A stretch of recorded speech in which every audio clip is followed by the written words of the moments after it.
Hello, hello, everyone. Going to be doing another live.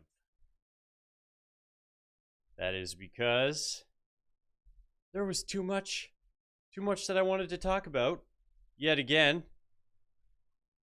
Make sure we got everybody here.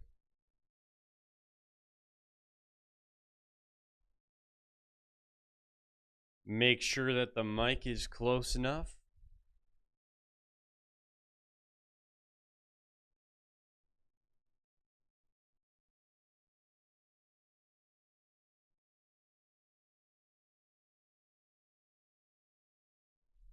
All right. See some people piling in. Good stuff. Okay. While we're waiting and everybody's piling in and hopefully joining the chat, what?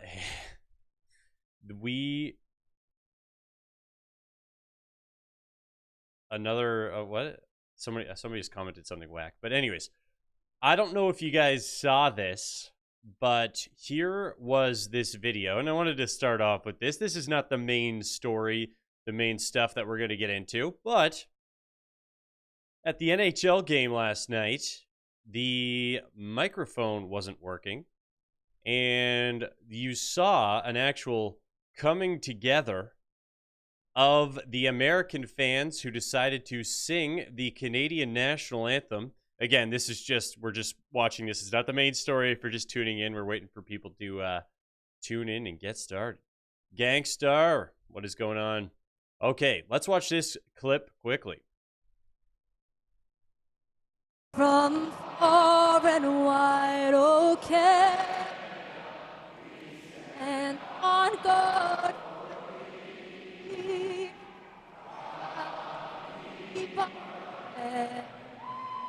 glory.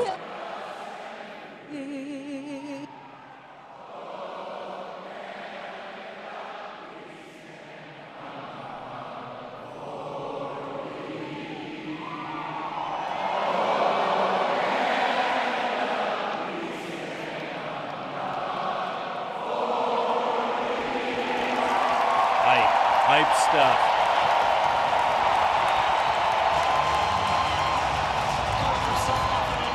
That's what you like to see. And I wanted to start with that, like I said, because, Dan, what are you talking about? Anyways, wanted to start with that because we've seen a lot of the anti-American sentiment, obviously, ramping up on the Canadian side. Big Bear, what's going on?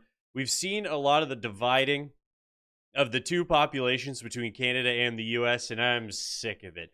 We're trying to bring us together. So it was really nice to see the Americans stand up and sing the Canadian national anthem there. And yes, Eli Iceberg, I'm glad to hear that. Hey, buddy, how doing, Nelson? Okay, so we've got a bunch of people joining now. Let's jump into the... Yeah, actually, Stu just commented with the super chat. Shout out to Stu, and he said that, how do they even know the words? I know many Canadians who don't, and that's true. Yeah, Gangstar, no one booed. Not only did no one boo, they cheered. They sung along. And I actually think it's really funny. By the way, Stu, thank you for the super chat as well. I think it's funny because the anti-American sentiment has like almost turned, hello, Kathy, the Canadian side of the dialogue like sort of into the villains. And I think that that's like crazy that happened. Yeah, Gangstar watches a lot of hockey, so they know the words.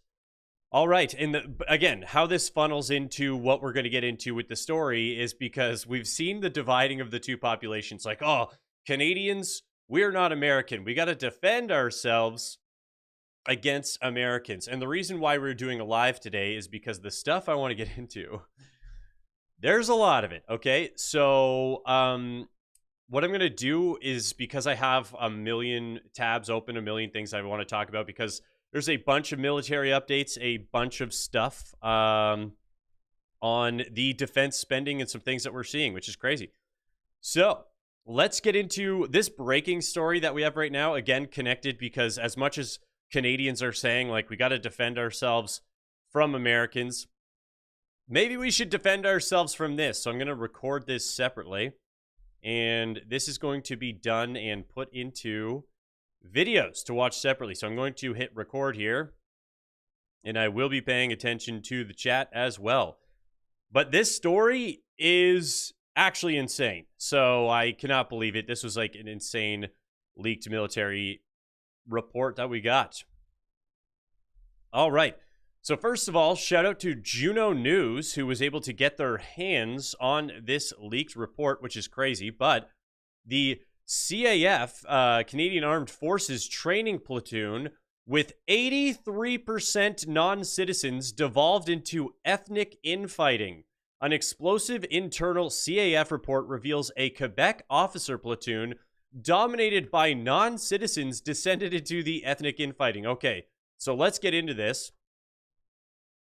And this is because, you know, they're saying it was a complete breakdown in basic officer training, and it was because we are using the pathway here for permanent residency. We're bringing over people who are not Canadian, putting them into officers training, which already is insane when you got to think about that, right?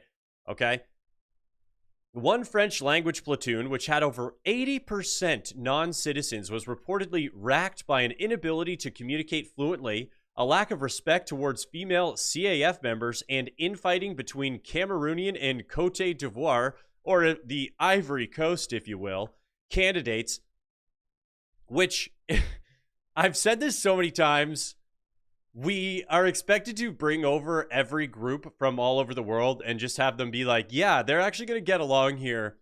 And then we see these are groups that are people that don't get along where they are, but they're going to come here and they're going to instantly get along. The Quebec platoon saw fewer than 1 in 2 recruits graduate, while allegations of racial discrimination were made in multiple directions. That's very funny. From candidates against staff and between candidates of opposing ethnic blocs themselves. Additionally, command saw challenges in training permanent residents as they lacked respect towards women.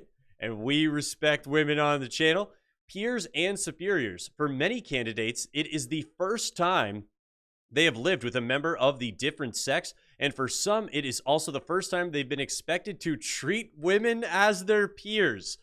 So just so we're clear, this report is saying the foreign legions, the foreign mercenaries that Canada has been bringing in under the guise of one to stand up to the U.S., turns out they're surprised that this is the first time that they have to treat women as their peers.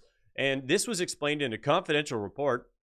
Platoons are also reporting inter-candidate cultural frustrations, with lack of respect towards women being the most common concern.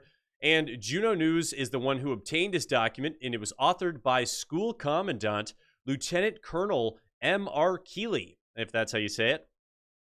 From an anonymous source, the confidential report is titled Initial Observations, Impact of Changes to Canadian Armed Forces Recruiting Policies. And if you remember, we talked about this the last week because we've been seeing like, oh, the recruiting policies is how many foreign people can we get into Canada's army? Good stuff. Well, that's great to see. And where were we? Okay. It paints a picture of declining standards and cultural friction as the Canadian Armed Forces rushed to reconstitute its ranks by relaxing recruiting rules. The most dramatic example unfolded in a French language basic military officer qualification platoon that was 83% permanent residents, many of whom have been in Canada for as little as 3 months. Yeah, that was the thing that I wanted to talk about. As little as 3 months. So we're bringing over people into Canada's military. They've been in Canada for 3 months. They have these ethnic beefs that they're bringing over, which is good stuff. And they were heavily loaded with the permanent residents. So there you go. The platoon achieved a dismal 48% graduation rate, was overwhelmed by internal dysfunction, according to the confidential CFLRIS IRS report. This is awesome. So they're kind of just repeating some of the same information here, but I just wanted to get into this because, one, this was allegedly a confidential report, so the average Canadian wasn't even going to get access to this report, wasn't even going to get the ability to know, oh, we're bringing over these temporary residents, and then they are getting put in. And the craziest thing, too, this is for officers training. These people would be in charge. That's crazy. Hey, Mike from Sudbury, Ontario. And Nelson, that is a very funny comment there. Okay. Bonjour. The Canadian Foreign Legion. That is what it is indeed. And I found that really ironic. So this is also Cosmin Zerdza from Juno News as well. And we've been put in a situation where Canada is now recruiting from foreign people, temporary residents, just to fill our ranks, when it was a good reminder from Cosmin here that in 2021, the Canadian forces purged the unpoked Canadians, if that's that word there, and Canadians over a personal health choice, and it made them unsuitable for service, claiming they displayed weakness and would impair usefulness, yet permanent residents who show signs of insubordination are fast-tracked to become officers. No unsuitable for service releases for them. I spoke to some of the CAF members who were purged in those years, and every last one wanted desperately to continue to serve their country, but they were thrown out like a piece of trash by military leadership over the lie that the unpoked posed a health risk. And the other thing is, so we were purging career soldiers based on a health choice. Now the people we're bringing over, are we checking their documents? Are we checking in to see if they made the same health choice that these people were forced to make before they had to leave? I don't think we are. Something tells me we're not. But the Liberals have completely politicized the Canadian Armed Forces. This is one of the greatest tragedies to befall what was once used to be a formidable military, and the leaders, politicians responsible need to be held accountable. But I won't hold my breath, neither will I, Cosmin Zerdza, because for some reason they get away with everything in Canada and no one is held accountable. In fact, some people are rewarded for their bad behavior, which we will be talking about. And as we've talked about as well, it works really well. So, because speaking of temporary residents in the recruiting, and that's not the end of the military stories, by the way. We've got a bunch of other stuff that we'll be getting into. But talking about how this is working for the temporary residents that we're using to recruit, because we've got all these skills gaps, we've got all these issues going on. Wow. Okay, so we got a comment in the chat that the government fired the record-holding sniper for the longest shot, and he's now living in America and employed by the U.S. Armed Forces because he wouldn't make the health choice that the government wanted to force on him. That's classic Canada. Punish the top performers, especially in the military. But here's this video from earlier where Premier Doug Ford is confronted by temporary residents demanding extensions to work permits because, you know, we got the skills gap. Instead of telling them to just follow the rules, he sympathizes. I wish I could snap my fingers and say, okay, you can stay. But why this is, yeah, Republic of Alberta. The great comment there. He said, soldiers from Africa will be fantastic at keeping antique Canadian military equipment running. That's very funny. In the minus 40 degrees Celsius on the Russian front. Very funny. So, anyways, getting into this clip here, we have the, this is the pressure, like this is the audacity, because it's worth reminding ourselves, especially when it comes to the, look at the military blowback we were getting. They weren't respecting their officers. They weren't respecting their peers. It had changed the whole thing that was going on. And now we're seeing that in the private sector as well, because these people, they don't respect the authority. And there's just this level of entitlement, like, hey, we came over, now we instantly get everything now. And this is what we're seeing with the issues with the temporary residents and how this is turning into PRs and, again, how this is connected. But we got a huge defense story in a second. But let's get into this clip because You know, I want to say I couldn't believe it, but unfortunately, these things are becoming normal. Excuse me, we have questions to ask. We just mentioned that we don't promote any hatred, but what was the hatred that was spread by Minister Labour? That when we were standing at -17 outside this building, but no relief has been given to us. We were working for skilled trades, and Minister returned our files. What about that? I don't need, we got to get like subtitles on that or something, because what in the world did he just say? I will talk about it, because you know something, I've met with the community a few times. I'm not too sure if it was yourself. I was the one standing in front of the Prime Minister telling him these hardworking people are here to contribute to the community, to give back. You've been trained in certain areas, and I can tell you your employers want you to stay. I wish I could snap my fingers and say, okay, you can stay. Immigration is a federal issue. I stood there in front of the Prime Minister. I told him in front of all the premiers, we need to keep people here, hardworking people like yourselves.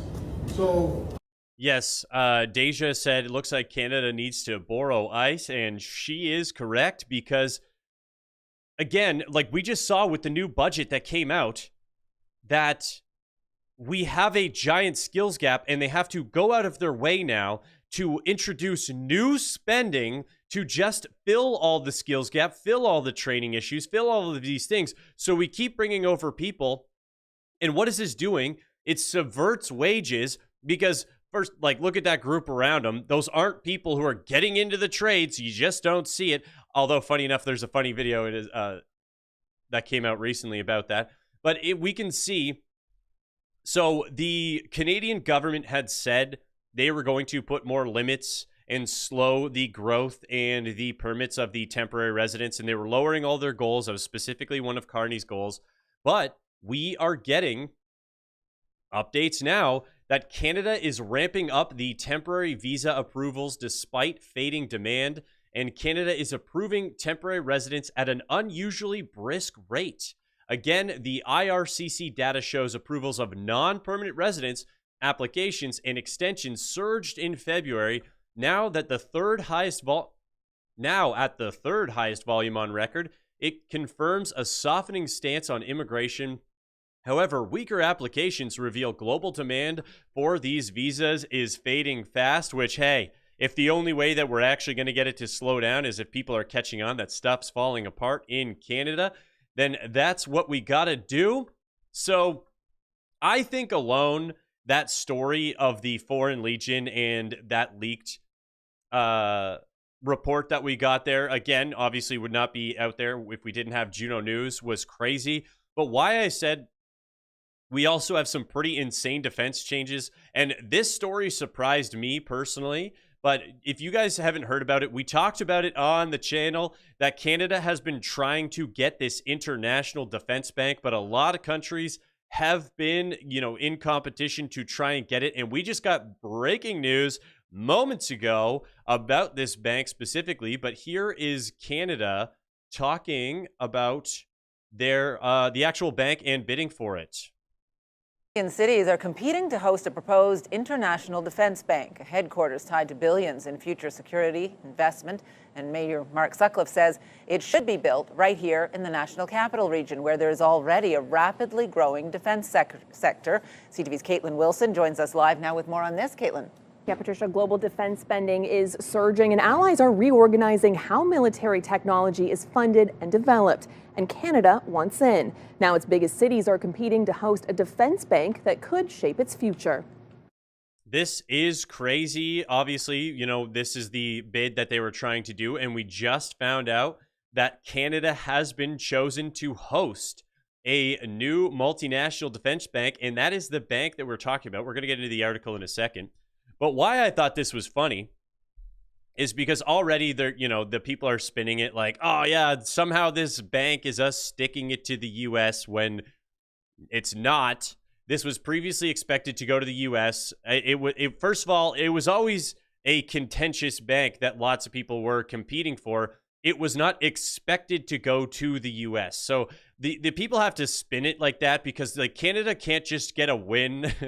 It has to be like, actually, we got this military win because, at the expense of the U.S. It was supposed to go to the U.S., but at the expense of it. So I actually think, so they say, but with Trump showing an inability to keep international commitments and Carney showing, this made me laugh, and Carney showing Canada's economic strength, it is a big win for the Canadians. Actually, if I had to guess why we're getting into this multinational bank, I've got a different theory, and it's not necessarily that it's Canada's strong economic performance.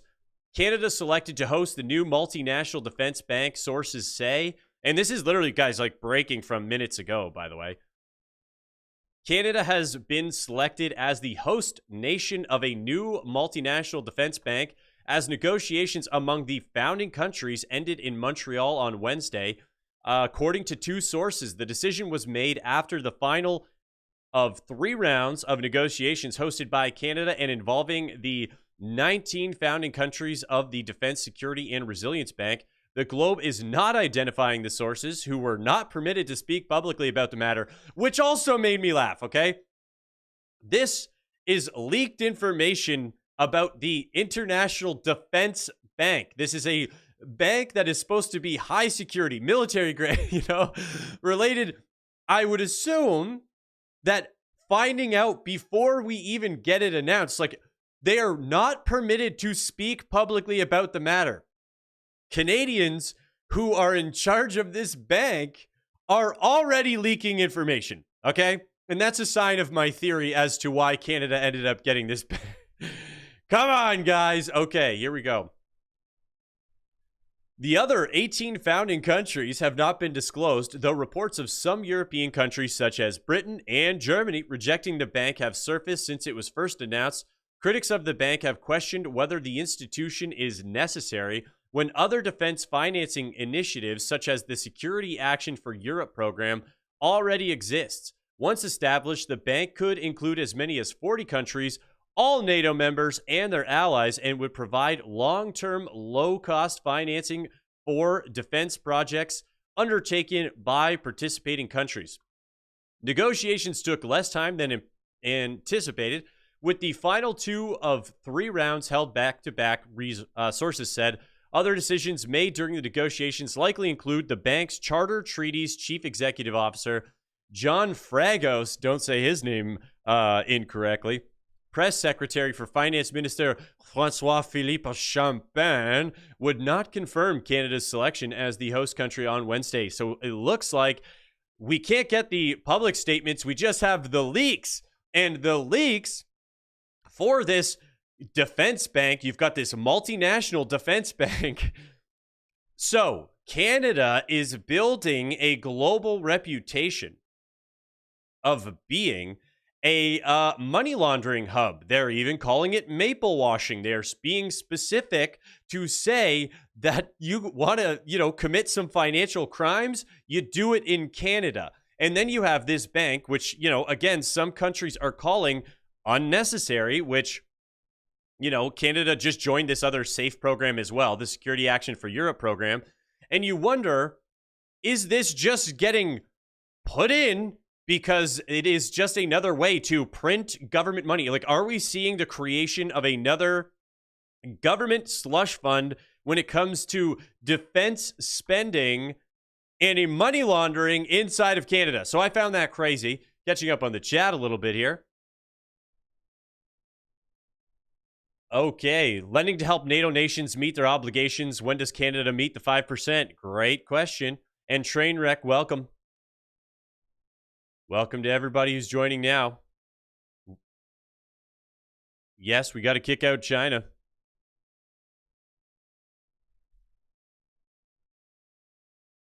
Yeah, there you go. We got Grace saying globalism is trying to survive and stick it to Trump for potentially leaving NATO. There you go. So yes, I do think that this obviously has a lot to do with Canada's reputation of being a hub of financial crime, but just rounding out the interesting stuff here with the military spending. So there you go. Elbows up. So at the same time that we're finding out about the leaks, about the I still think that report is crazy that we brought in a foreign legion, foreign mercenaries with a bunch of Africans, and it devolved into ethnic infighting inside of that where they didn't want to listen and they were being trained as officers. Okay, so just to round it out, we got this: South Korea promises to build armored vehicles in Canada in efforts to sweeten the submarine bid. So my guess is as well that Canada's probably offering the most amount of financial incentives for that international military bank, like the actual defensive spending bank, because Canada always offers the most amount of stuff. But anyways, we got this here because allegedly, on top of the other military spending and the changes we are seeing, South Korea wants to open some factories in Canada. Here we go. The South Koreans showing the federal government's point man on defense procurement what more could be made in Canada. Hanwha says the howitzer armored vehicles used by some European forces and needed by Canadian soldiers could be made by auto workers in Ontario facing job losses. The manufacturing automated lines that we have now, we could take that here and use the technology that we have and implement that in Canada for the development of these vehicles. Hanwha did something similar in Australia. It built a factory outside Melbourne after Ford and Toyota shuttered their plants. Given the moment that we're in, everything's on the table. So, we're not, we're looking at all the opportunities that we can get our hands on. And we do need all of the opportunities we can get our hands on because, as we've talked about, a lot of the autos are shutting down their manufacturing inside of Canada, which will bring us to the stuff we will be talking about in later videos. But this is, interesting stuff anyways. Hanwha is considering linking the howitzers to its bid to build up to a dozen submarines for the Royal Canadian Navy. One of its partners is also pitching building the torpedoes that go in the KSS-3 sub in Canada. The country's top naval commander says Korean soldiers will help train Canadians, and trade will strengthen ties between old allies. As the Secretary Fuhr and Ministry of National Defense An has mentioned, Canadian forces deployed more than 26,000 personnel into the Korean War. And the Korean people do not forget the sacrifices that the Canadian forces had during the Korean War. Korean citizens are always thankful for this. After meeting with Hanwha, Secretary of State Stephen Fuhr will meet with Hyundai in South Korea, all before the federal government releases its new national auto strategy.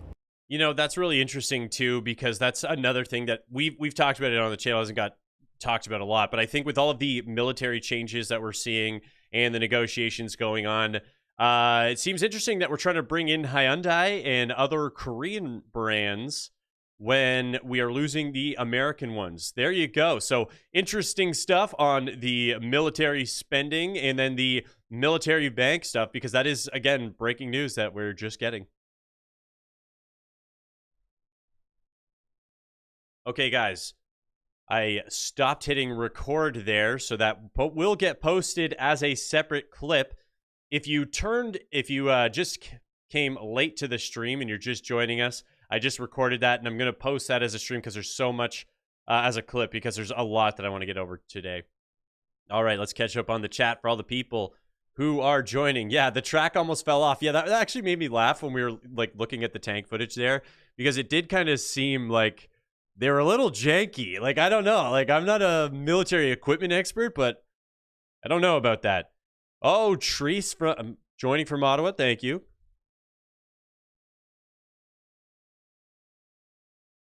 Yeah, Canada following Australia's lead, maybe not the best idea, especially because Australia is dealing with the same issues that Canada is right now. Yeah.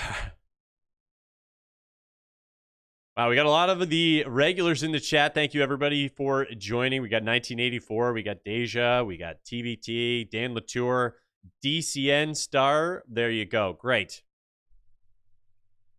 Best thing for Canada is to boot Carney. Yes, I agree.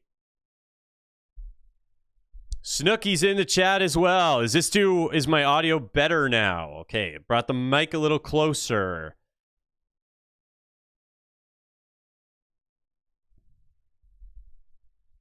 Yes, Mike, it looks like we might be. There you go. So, interestingly enough, hey, Kenneth from Kentucky. We got a good mix of Americans and Canadians in the chat. Guys, how's my audio now that I brought the mic closer? Optics-wise, it's a little close, but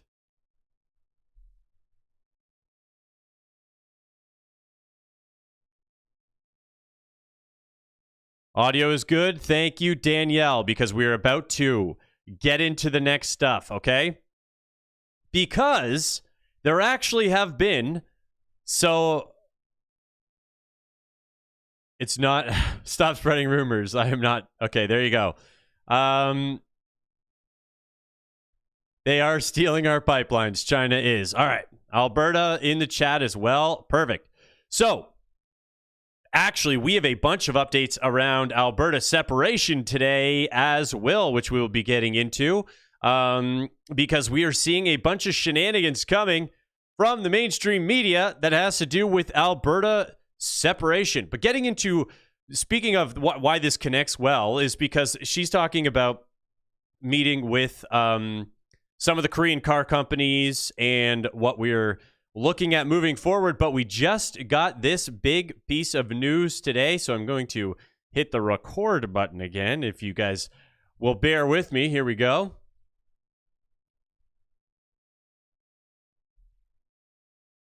All right, jumping in here, GM has announced $691 million investment in Ontario plant to secure its future for now, which also made me laugh in the title.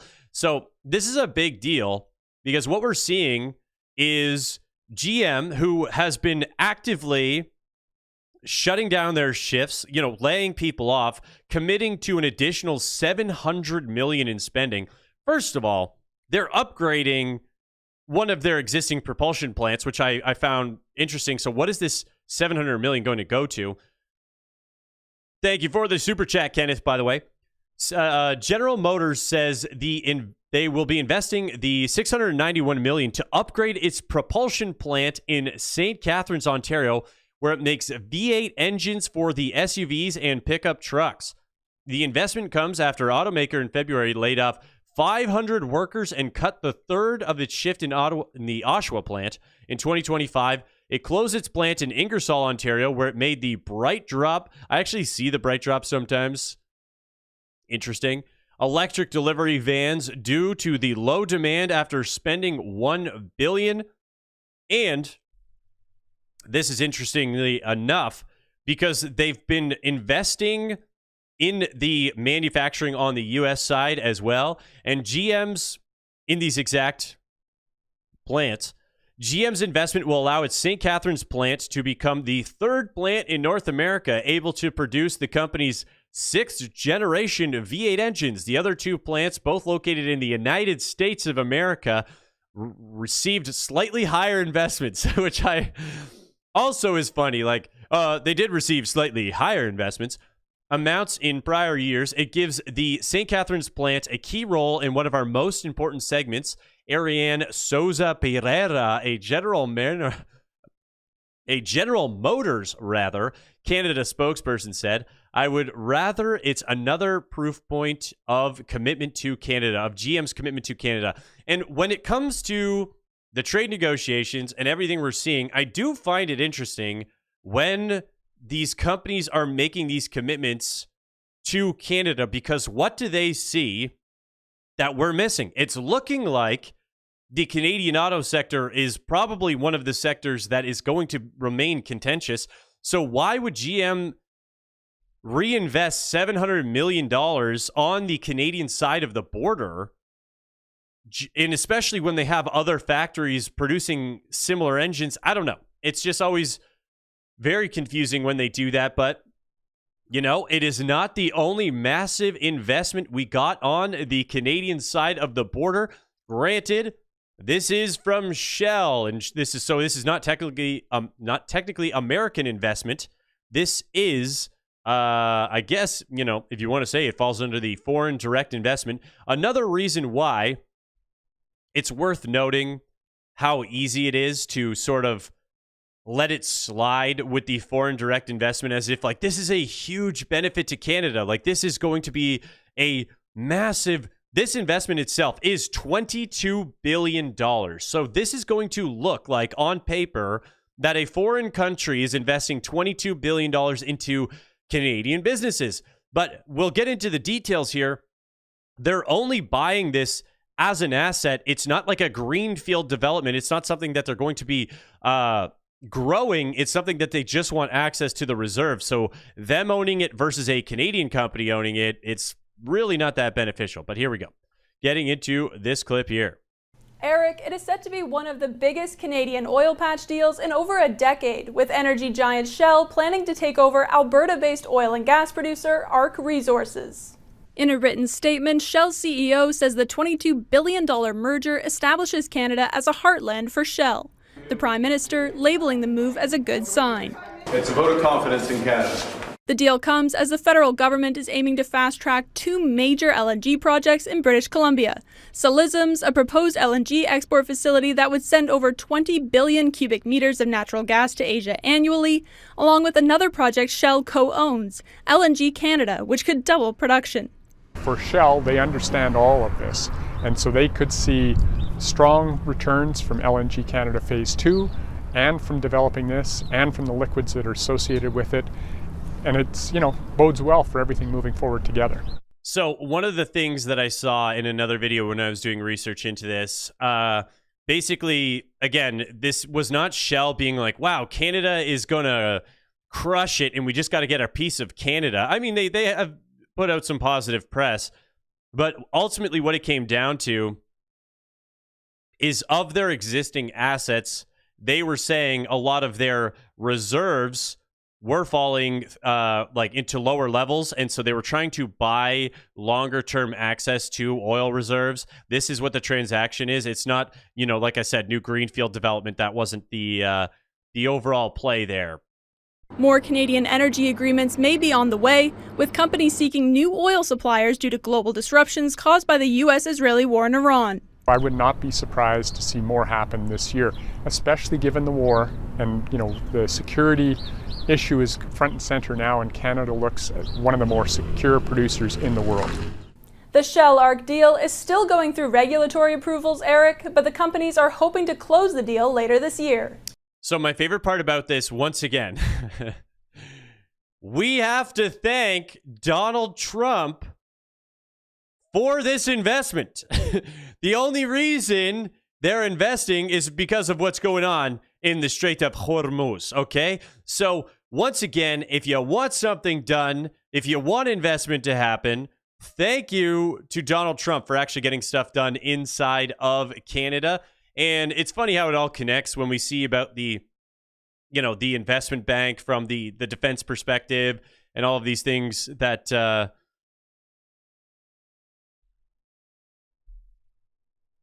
is the audio not to okay, there you go. The now getting into this announcement here as well, because I think this is also big from a investment and a moving forward with Canada's plans perspective, because we talk about the potential mining projects inside of Canada. The big thing is and why I wanted to focus on the auto story and this at the same time is because, yes, it looks like that defense bank that we're getting, it is going to allegedly be up to 3,500 jobs that are coming from that defense bank. Allegedly, they always pad those numbers. However, it is looking like there is not going to be resolution on CUSMA USMCA, okay? So we are going to have to find other industries to pivot into. One of those industries potentially is mining, because we keep talking about lumber and forest. Bandit, thank you for the super chat. We keep talking about the lumber industry and forestry, and we talked about that math doesn't check out on the U.S. side for why they would want to free up, their alcohol, the other things that they're, have as the trade irritants, to free up the forestry sector. So we have a clip in a second from the forestry sector. We are going to need to pivot away from that to mining. So here is, well, maybe not directly to mining, but that will be something we could lean on. Here's this awesome announcement here. Ontario is fast-tracking the Red Lake transmission line and launching a new hydroelectricity program. Officials say the program will help power mining, create jobs, and drive economic growth in the north. And I'm very proud to be here as we build an economy that I think we could leave a legacy for our children and grandchildren. At the core of our energy expansion and our economic expansion is we need clean, reliable power. Lecce says the transmission line will power new mines, strengthen energy security, and create good jobs. He adds this step will employ more than 5,800 people and unlock $830 million in economic potential. The government has also directed the independent electricity system operator to launch the first ever long-term lead term procurement as it looks to secure up to 1 terawatt hour per year of hydroelectric power. There you go. So we've got that, which I want to be positive sometimes, okay? This is a positive thing. Canada needs to invest way more inside of the mining sector, and we have example after example of the government continuously holding back these projects, especially one of the ones that I've talked about before, and I'm going to be talking about a lot more in the future. So this is a funny... Because once again, we have seen during the CUSMA USMCA negotiations, again, lumber is always going to be a topic, and they have blamed Canada's poor performing lumber sector, the forestry sector, on Donald Trump, okay? However, we've got this video here where they explain, yes, trade negotiations have been an issue, but it is a long-standing issue that we have in Canada, something we've been dealing with before Donald Trump, so you can't blame it on him. The province launched its roadmap to protecting Ontario's forest sector today. Officials say the sector is struggling due to American tariffs. As CTV's Lydia Chubak tells us, Northern Ontario leaders are calling for swift action.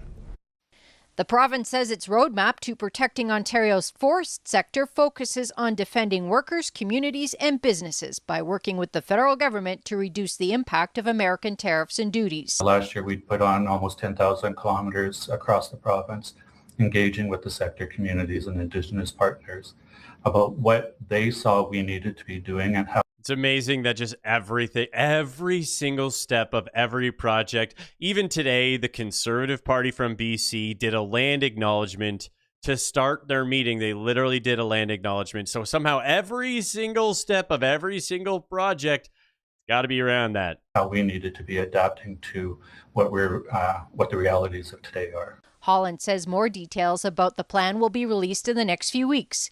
The Federation of Northern Ontario Municipalities says action is needed as soon as possible. We were talking about building houses a year ago, and here we are talking about building houses a year later. Yeah, and you know, we had problems in the forest industry for the last 10 years. Did you hear that?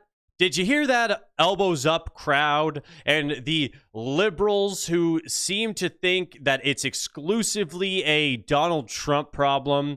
When he said it's been an issue for 10 years. Now it's time to act. And I think it's important to be bold. It's sometimes communicating what needs to be communicated, and not everybody's going to be happy. The province says it's already invested $350 million into the sector since 2020. But Ontario's NDP Shadow Minister for Natural Resources and Forestry says now would be a good time to create certainty for fiber markets with tools like power purchase agreements. We have a lot of fiber available with biomass and the chips that we produce. It would stabilize it. If we could get that, it would stabilize sawmills. It would stabilize other industry that are so dependent on getting rid of their chips. Yet this government is not willing to give them power purchase agreement. It is sad. The province says 1 in 4 communities in Northern Ontario rely on the forest sector and adds this roadmap was developed keeping them in mind, but says the plan is for the entire province. And this one is specifically the in the areas where we've got the, not like everything they're talking about here, but we talked about the Ring of Fire yesterday and the other mining opportunities. So seeing that these are the changes to the programs. We know the forestry sector is under attack from Donald Trump, the Americans. If that's the case, why don't we pivot to other industries? And I'm going to keep talking about it because, again, I watch The Uneducated Economist, and he has been, I read other stuff too, but the forestry issues have been longstanding. There's a ton of controversy around it for a long time. So we need to figure out either other markets to get our lumber to, which I wouldn't have a problem with if there was a way to do that. But in the meantime, we need to figure out where to create jobs, and that is in the mining sector. So the other thing that I always laugh is because, once again, we have to include the Indigenous in all of the decision making. So after getting these great announcements, we got, GM investing and Shell wanting to buy and all these projects and invest in these projects that are being held up yet again by the Indigenous. And then we've got the power lines that was supposed to be good. Again, the Indigenous fighting the roads and that stuff. But here we have this great piece of news that First Nations leaders are concerned about the new federal bill because with everything going on, with needing to build at speeds not seen in decades, this is what we need to focus on, holding up these projects and investments. First Nation leaders in Manitoba are voicing their opposition. Whoa! 2x speed, everybody. Let's get that back down to 1. Here we go. First Nation leaders in Manitoba are voicing their opposition to a federal bill recognizing Red River Métis self-governance. We are not saying no to progress. We are saying that progress must be done in a way that respects First Nations. Instead, the Assembly of Manitoba Chiefs says Bill C-21 could infringe on its existing treaty rights and claims it doesn't provide a clear framework to prevent overlap on treaty land and jurisdiction. The absence of enforceable safeguards, there are no clear, legally binding protections ensuring First Nations treaty and inherent rights will not be impacted. We need some consistency because do you want us to acknowledge the treaty rights and be treated as if it's like that sovereign land of that nation, in which case you won't get access to the federal funding? That just doesn't make any sense. Because why would it be federal funding to fund the land of another nation? I just don't get it. AMC says Ottawa hasn't properly consulted with First Nation leadership. It's calling on Canada to uphold First Nation sovereignty and treaty relationships and address outstanding legal uncertainties before advancing new governance framework. Friday, Manitoba Métis Federation President David Chartrand said this bill does not infringe on anyone else's rights. Second reading of the bill is in progress in the House of Commons. So there you go. But something actually interesting that came from this. So I was very surprised about this, and I wanted to show it because, to be honest, I kind of couldn't believe that this clip existed. But Mark Carney actually called out the Cowichan ruling out in BC, because what we're seeing right now in BC is literally nation-ending stuff for Canada. The rulings that we've seen and the threats to private property, all of the issues that can come from the unknowns. And not only that, like we've talked about, with China working with these groups to try and get access to more Canadian land and what that means for the Canada-U.S. border, how they plan on abusing it. Scary stuff. However, this was Carney on the property rights in BC. He said private property rights are fundamental and this government will always protect them. Let's remember those statements when he starts trying to steal everybody's stuff. That being said, listen to this clip here. I was incredibly surprised. To thank my colleague for this important question. Private property rights are fundamental, and this government, indeed this House, will always protect them. This government fundamentally disagrees with the BC Supreme Court's decision on Cowichan. We immediately appealed that decision alongside the government of BC, the City of Richmond, and other First Nations. We will always advance viable legal arguments to protect private property. Federal agreements, including agreements about Aboriginal title, have always and will always protect private property. No modern treaty, negotiated agreement, or federal approach. To thank my colleague. So, kind of crazy that he said that they would be appealing and that he did not like the decision and that he fundamentally disagrees with the decision there, which was after all of the investment stuff, seeing the First Nations having the problem with the treaties and these projects and all that stuff, seeing him come out and say that was insane to see.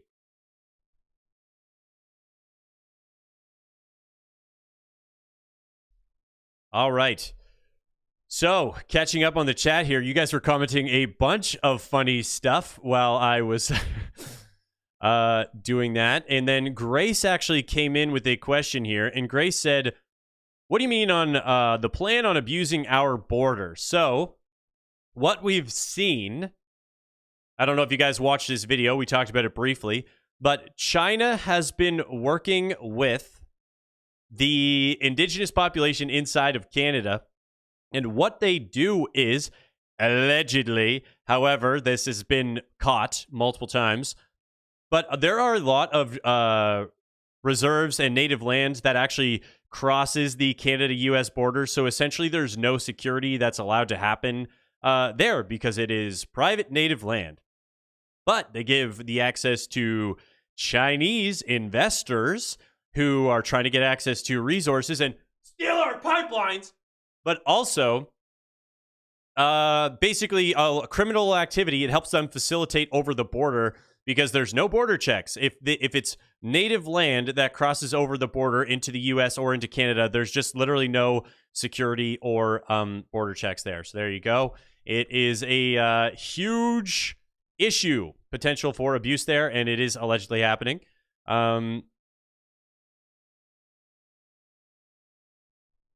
Wes Brown said he wants to be American so bad it hurts. There you go. We got some comments about the malicious stuff.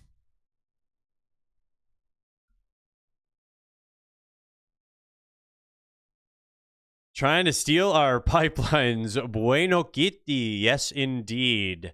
They are trying to steal them. Castell. Or is it Castellum? Castellum, USA. We stand with proud Canadians. Heck yeah. Yes, Terry made a comment. I find it funny that there are no Kings protests in the last few weeks, and now they're wine and dining and giving him a tour of New York. And plus, he gave a speech in Congress, and Congress, the Democrats were like standing ovation for the King of England, which I found very funny after all of the no Kings protests. Mike Trainer, I definitely agree. No bodies found, and I think that needs to be addressed and not forgotten because they continue to want to rewrite the history around that.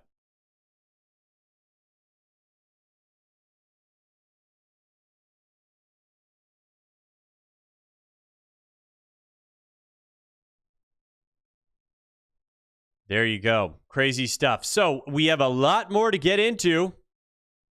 Specifically about talk about borders, talk about sovereignty, talk about what's going on with the new sovereign wealth fund, talk about trade negotiations. Here we have from the new budget in all of this stuff. This is a big update we got on Alberta separation. So let's get into this here. I am going to hit the record button again because we have a lot of Alberta stuff. Here we go. So, getting into this clip here right away. We've got this clip from the CBC Watcher. So, obviously, yesterday we saw the Sovereign Wealth Fund and the Spring Economic Update and what this meant for investing inside of Canada. And it's really funny because they talked about how, we actually ended up with this windfall of money because the oil and gas, it was able to generate more income for the federal government. Well, if it generated more income for the federal government, in theory, wouldn't that mean it's generating more income for the Albertan government? And it would generate even more income for the Alberta government, assuming they did not, or they did separate and did not have to pay into the federal government. Here we go. I was struck by something in the document as well. The Alberta bounce, 2/3 of planned increases in private capital spending coming from Alberta. At a time when Albertans are about to consider whether or not they should stay in the country, Right. they are being told that they are responsible for a lot of the prosperity in this country. There you go. Alberta is responsible for a lot of the prosperity you see in this country. You don't say. There you go. Bandit, thank you for the super chat. That's awesome.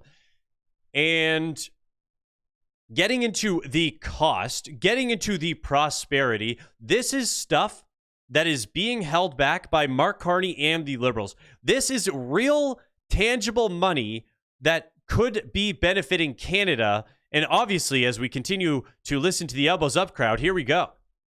This is the cost of the Elbows Up crowd. The cost of saying no. The Northern Gateway capacity was 525 barrels. Sorry, lost my spot. The Northern Gateway capacity, 525 barrels of bitumen, and that is per day. Why am I struggling to read this? What is going on here?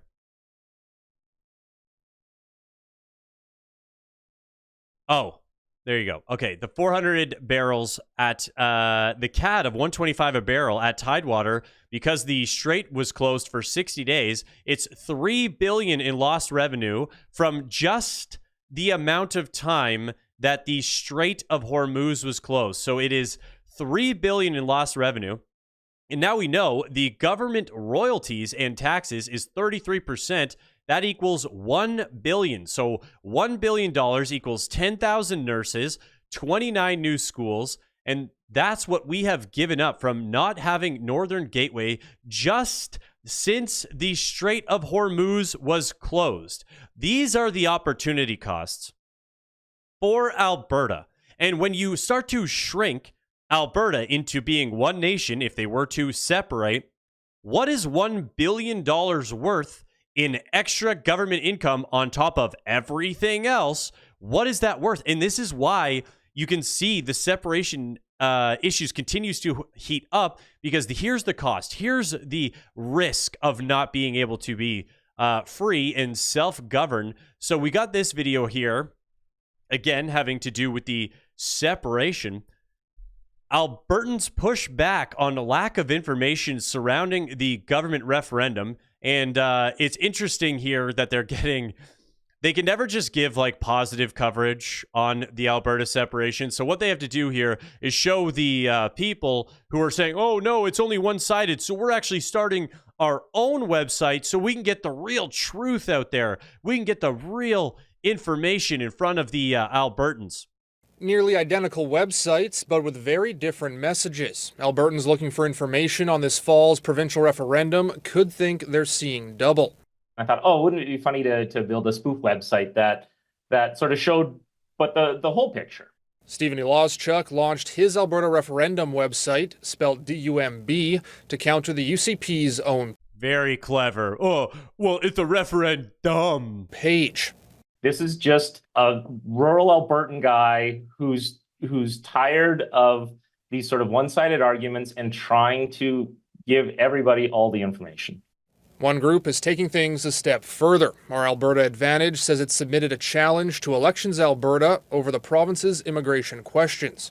That seems to demonize and scapegoat immigrant for all of Alberta's problems, which are largely this government's problems. Avnish. Breaking news. The immigrant tells us don't blame immigrants for problems. Wow. Groundbreaking stuff. Thanks, Global News, for putting that on. And I love how they continue to say, oh, well, you're trying to blame Operation Caribam for the government problems. We can connect the government problems. If you want to actually say it's a government problem, the government problem is the mass immigration that we were not able to absorb, that is ruining costs, lowering wages, like impacting costs of living and lowering wages. It's like, come on, guys. Like, it's so funny that these guys somehow get themselves to the front of all these things and being like, hey, actually, we should be here for forever. We built country. Nanda says Premier Danielle Smith can ask the questions, but shouldn't be able to publish what he considers one-sided information. If she wants a fair fight, she should, be subject to the same rules as the rest of us. She is subject to the same rules. And by the way, talk about fair fight. It's so annoying. They have to victim position every time. Well, we want it to be a fair fight. The anti-Alberta separation is the side that gets the most amount of coverage, that gets the most amount of information and facts that get put on the national news. So all of the manipulation and all of that is coming on. It's the side you're on. You're getting defended all the time. Like,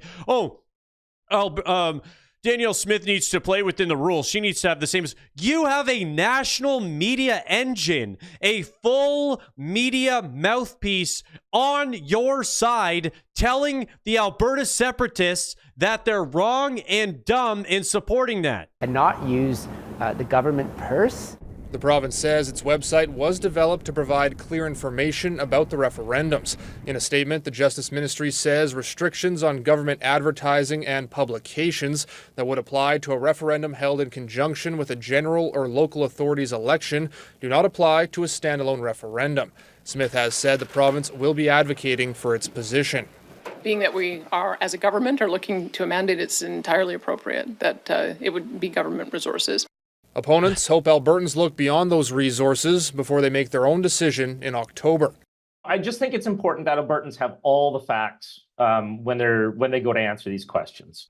And coincidentally, all the facts from this are always the anti-Alberta separation, even though we just showed one quick little change of the pipeline. Obviously, it wouldn't be that quick in Canada, but it could have been, because it's been talked about for years.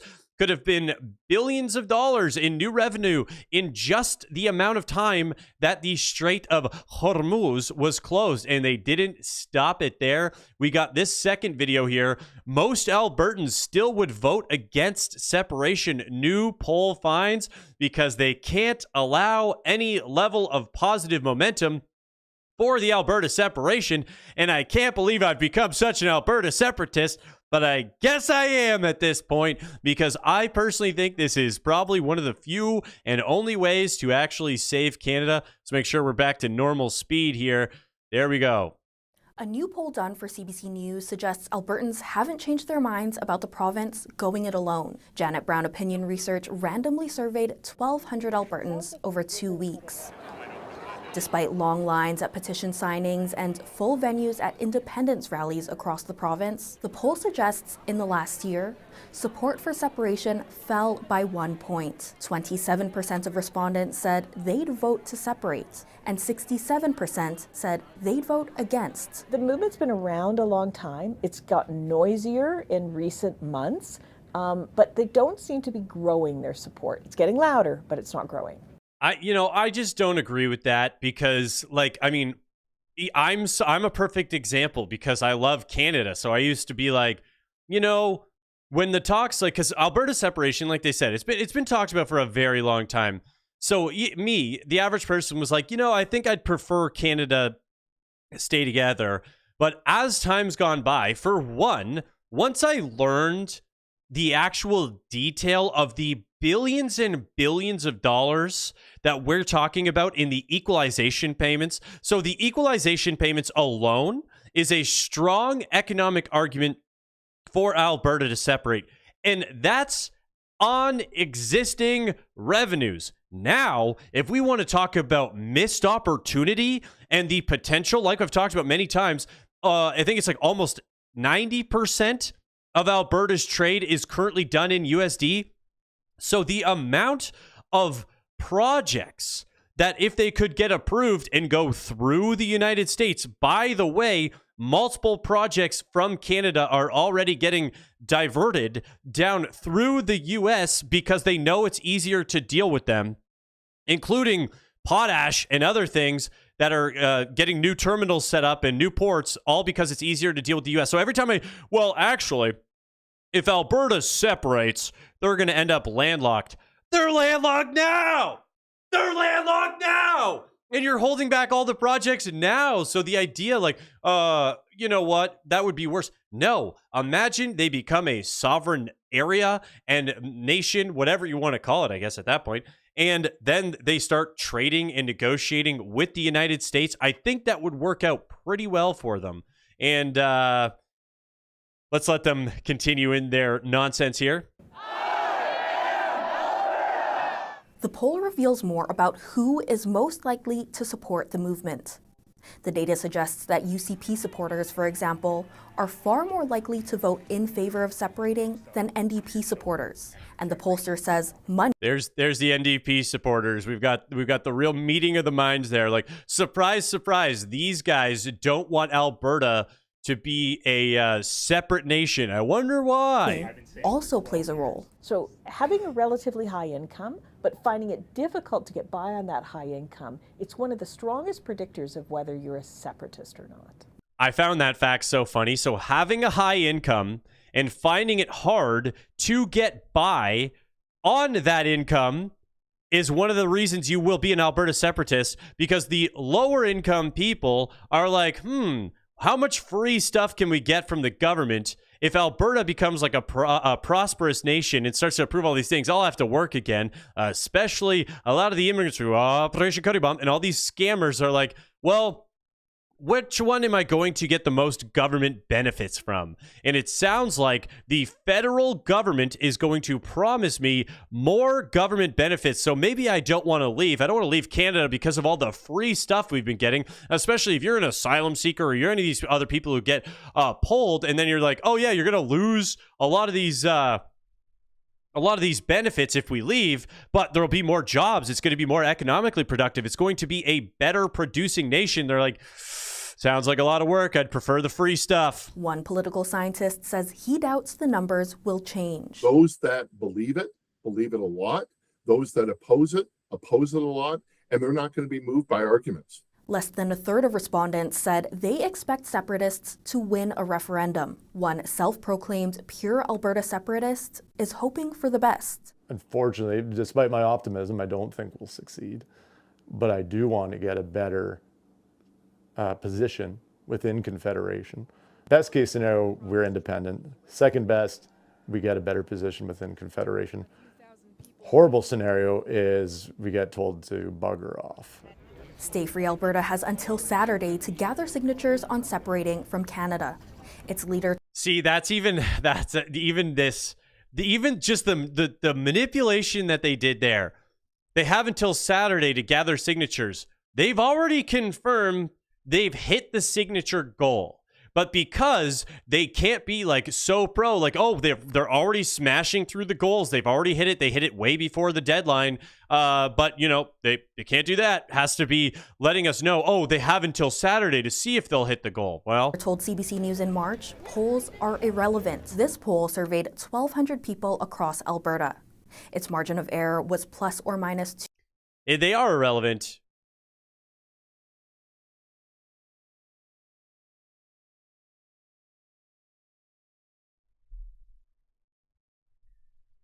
They are irrelevant because they're cooked, and then you also don't even know if the people you're polling are even allowed to vote, right? Because that's the whole thing. Like, you're calling up Gurpreet being like, hey, buddy, how doing? And then he's like, hey, do you think Canada should leave? And he's like, no, I want free stuff, buddy. It's easier to scam in Canada. And then you're like, okay, there you go. So anyways, that is the update that we're seeing. They do have until Saturday. I mean, they already hit their goal, but I'm glad to see it. All right, again, catching up on the chat here because we have to get into some of the insane corruption that we are seeing from the Liberals and the elbows up. Here we go.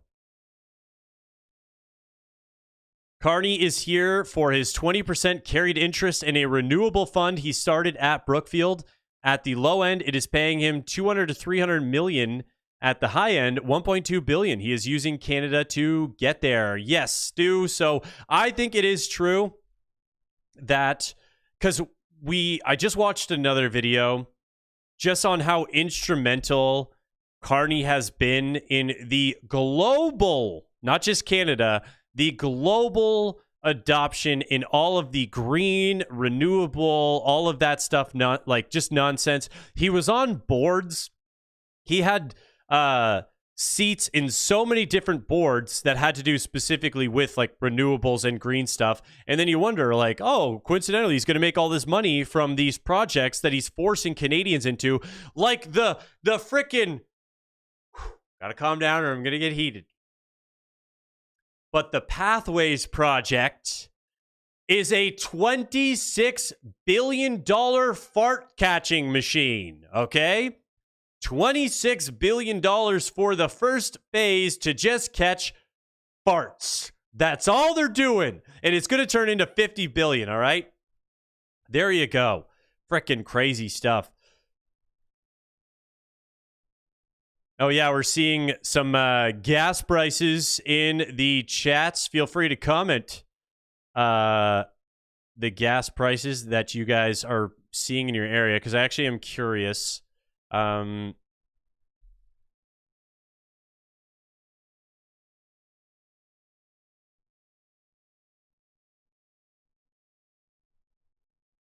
Diesel at 5.12 a gallon. Where is that? Like, I'm assuming, obviously, that's in the States if you're talking about the gallon. But where? Yeah. Just more fraud indeed. But again, there's just like... Oh, Arkansas. Okay, there you go. Arkansas. I know. Don't worry. Yeah. Very cool. So... Oh, so you're like on the border with Texas? There you go. Yeah, build the northern wall. We're going to have to at this point. But Denny has it 1.68 in Ontario. Oh, mine's a lot more than that in Ontario. Where are you? There's rumors right now saying the Chinese and the Russians are in our Arctic researching the magnetic pole shift, and that's why they're building massively underground layers. Just a theory. A layer. Underground layer. Okay, not layers. Okay, I got it. Whoa, Snooky 2.03 in Newfoundland for the gas there. Bye to buy. That's gonna make you feel it. Okay. Wow, 610 in Connecticut. Interesting. No, underground facility. I got it, Mike. You were saying that it was like underground layer, like an evil layer, but I knew what you meant. Wow, Washington State taking a beating on the $6.50 to $7 for the diesel. A lot of diesel, by the way. You guys driving a lot of diesel? There you go. Okay, so getting into the corruption here, because the Liberals, we have... Okay, I'm going to hit record again. Bear with me. Canadians are experiencing an insane cost of living crisis. Canadians are seeing our economy is plummeting. We need a deal with the U.S. and the Liberals and the elbows up crowd continue to double down on their insane plans. And when Pierre, one of the people calling them out, and it's actually his job, he's called the official opposition to hold them accountable, they are mocking Pierre for being concerned about Canadians and the spending and everything we are seeing. So they were standing up, laughing at him, mocking him. It's crazy. Here we go. Leader of the opposition. Mr. Speaker, the deficit Justin Trudeau had provided for this year was $31 billion. Yesterday, the Liberal Prime Minister provided a deficit of $65 billion. 65. The audio is a little quiet on this one. I cannot turn it up, so we're going to have to deal with this. Is bigger than 31. Yes. And if you read, I know I'll speak slowly for the Liberal mathematicians on the other side of the House, because as the Globe and Mail said, in the upside-down land of the Liberals, a spending spree is a spending cut. Blowing a windfall of billions of dollars is prudent, and failing to prepare for a fiscal storm is, well, just good.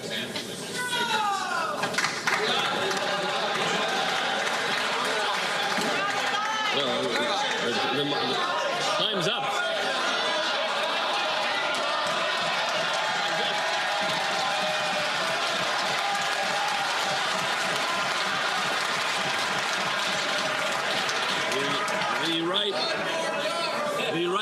Prime Minister. So before Carney gets into his answer there, they were cheering on the fact that he ran out of time in his answer, okay? Here's the thing about his answer. He's right. They talk about getting a windfall from the increase in fuel prices and then go, actually, we've already committed to spending all of that. We have an insane deficit, one of the largest deficits, and I think it's going to be even bigger than they're already predicting because a lot of the spending hasn't even come to fruition that they were talking about, so it's going to be massive. Sneaky Pete with a hilarious comment made me laugh there. That being said, you can't talk about increasing the deficit double from previous highs and then be like, well, actually, we're saving money because we didn't triple the previous highs. You're not saving. And when you increased, the windfall of cash, they spent it right away. So then Pierre gets cut off there trying to talk, and they, because the Speaker of the House said, you're out of time, they laugh at him, they clap, and then this is Mark Carney's answer here after the Speaker said, you're out of time, and they laughed. Your time is up here. Did you hear that? It's because the audio's a little quiet on this, but on the Liberal side, they all yelled, oh, your time is up, Pierre. And then Tim Hodgson said, oh, many ways your time is up. And they're laughing at Pierre. Pierre is there talking about their spending from the cost of living on the deficit. He's talking about fighting for Canadians. And they're mocking him. The Liberals just do not care. And we're going to get into their corruption in a second because the story is crazy. Speaker, I won't go there. Mr. Speaker, this government's focused on affordability. Half of the measures in the update are to make life more affordable Canadians. Reducing, and June 5th, look forward 12 million Canadians to getting a check to help with groceries and essential. Lower cost of gasoline. But we're building the country strong for all, including Canada's youth, the biggest investment in apprenticeships in our history. Yeah, okay, sure. They care about affordability. Also, thank you, Bandit, for the super chat. I'm still puzzled when I heard Carney give a speech. Chat's moving. When I heard Carney give a speech and said wooden carbon free in the same sentence, that's when I knew he was a liar and a climate change globalist. Yes, absolutely. He is both of those things. They lie all the time. Trainwreck, thank you for the membership gift there. And thank you, Bandit, for the super chat. Lulu Bell. Canadians are being apathetic as their country gets stolen by this federal scammer. Just don't get it. Every province should be leaving. You know what? Honestly, it makes sense why these separation talks are heating up in Quebec, but obviously Alberta. Another one that does not get enough press is there is allegedly a large movement inside of the Saskatchewan area, in the province of Saskatchewan. There is allegedly a massive separation movement that is heating up there as well. So, wild stuff. Thank you guys for all of the super chats. I do appreciate that, by the way. They are helpful. Awesome. So, continuing on with the corruption, because they care so much about the nation-building projects, and they care so much about affordability for Canadians. This is when we talk about, perfect that we just got from the comment, that Canadians are apathetic. It's because our government is happy with finishing 0 projects, okay? Getting into this statement was crazy. It's been 10 months since the passing of Bill C-5, the Building Canada Act. How many projects to date have been designated by the Major Projects Office as in the national interest? So the short, I know the answer you're looking for is, as of tonight, we have not designated under the law a project yet. So, almost a year in, with a special projects office, an office designed to get these projects approved, and they've designated 0. Are you satisfied with that? Yes, because there has been a lot of good work done, a lot of projects have advanced, and we're obviously prepared to use that authority at the appropriate time. So yes, I'm satisfied.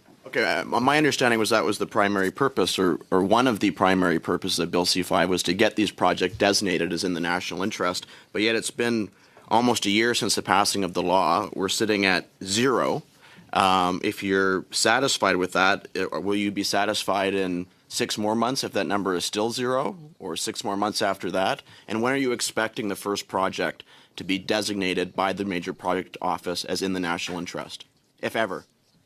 Well, so you've asked 4 or 5 loaded questions there at the end, and that's... Then answer just one of them. Just give us real answers for once. Thank you, Denny, for the super chat. That's awesome. Appreciate that. That's fine. If ever, I don't share your pessimism. Not to get technical with you, it's not the Major Projects Office that does the designation. It's the Governor and Council. It's Cabinet based on my recommendation, having received the advice from Ms. Farrell. You also said in your question that it's one of the important instruments of Bill C-5. I would agree with that. It's not the only one. And yeah, and then again, they're just not going to approve anything. Also, Denny, feel free to shout out your restaurant in the comments. Maybe there's other viewers who want to support your restaurant. You said running a restaurant is getting more brutal because of high taxes that you're paying out. So let us know, and then maybe hopefully we can go support it. That'd be fun. There you go. So that's not even the like actual corruption that we're talking about. That is a big issue. We got these statements here, and this statement I actually have torn feelings on, because she made 2 huge accusations. She makes this accusation in this video here, and this is talking about being approached by the corrupt liberals. She said they were pressuring her and threatening her, basically her job, if she didn't switch sides. If she didn't cross the floor and become a liberal, essentially she was going to lose her job and lose her seat, okay? These are her claims, which is not democratic, which is very dangerous for the nation of Canada, which needs to be talked about if true. But let's get into her statements, because I want to finish what I have to say about that. This isn't something Canadians have ever seen before. A government trying to convince sitting MPs to switch sides just to build themselves a majority. I know because I was approached by them, because it happened directly to me. I can say plainly what that looked like. First, it was pressure. I was told a candidate would be run in Kitchener Centre with support from both the Liberals and the Greens. And why that's a big deal is because randomly, and I don't know why, but in Kitchener, Ontario has a huge Green Party supporting. So them saying, hey, we're going to run a candidate that is a strong Liberal Green Party support candidate, then basically saying she was going to lose her job. There you go. And I wouldn't stand a chance as a Conservative. Yeah. You know what? I'm going to leave that up to the voter. When that didn't work, it turned into compliments. I was told they'd be watching my work on committees, especially on AI and digital policy, and that there could be a spot for me on their team. When that didn't land either, it became about benefits. I was told switching sides would be very good for my riding, giving Kitchener Centre's role as Canada's innovation capital. Funny enough, Stu just put in a super chat, so thank you there, Stu. And he said, if you promise a floor crossing funding for their riding that's illegal, still paying off. And he put that in right before she said this, that they said your riding will benefit more from you crossing the floor because we will reward you for it. So thank you, Stu. Let me be clear. I am not turning my back on the people who elected me, and I am not going to help any government build power through backroom conversations. Canada is supposed to run on fair elections and straight answers. Backroom deals like this are not leadership. They're a sneaky power grab, and Canadians shouldn't accept it.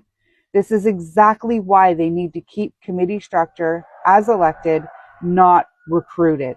Well, here's the thing that makes me mad about this is she's saying this is happening. And look, this is horrible for Canada as a nation, horrible for Canada as a democracy, to find out that the Liberals are using all of this corruption this coercion, ways to run the country just to get what they want.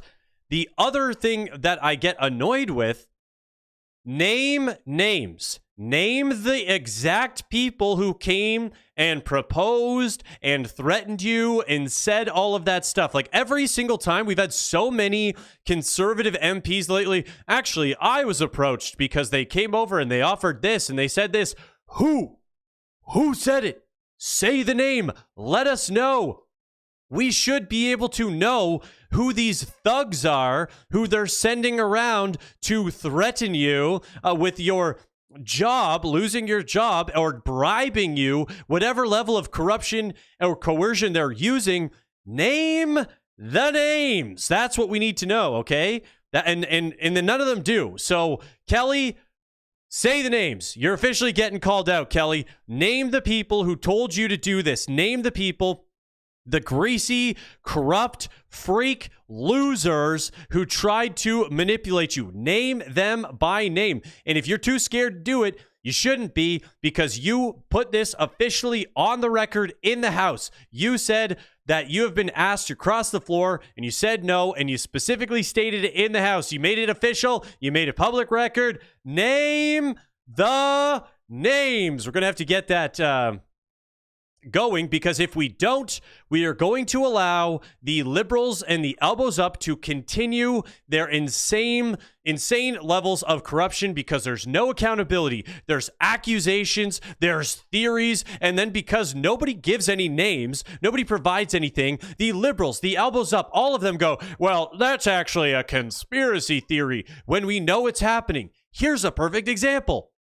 We saw already they have used their committee power. They have used their majority on the committee to hide investigations into bad Liberal programs full of corruption. Hundreds of millions of dollars on a single program. And the Liberals won't explain why the health committee was moved behind closed doors. Conservative health critic Dan Mazier said Prescribe IT's $40 million budget, okay, $40 million, has since ballooned to $300 million from $40 million. That's why our budgets are insane. That's why when they say we're going to build a high-speed rail for $90 billion, I say, shut the F up, because we can't even get an IT project. And this IT project, the details are so insane. Speaking of, Kitchener MPs, we got Matt Strauss here, and he is talking about how this got ignored, how the Auditor General called it out, and we are going to show you that all of this information is being hidden, it's being controlled, and it is all because the Liberals are controlling, like, I've seen people commenting, Banana Republic, that this is getting more and more, like, people, everything that Donald Trump gets accused of doing that he's not even actually doing.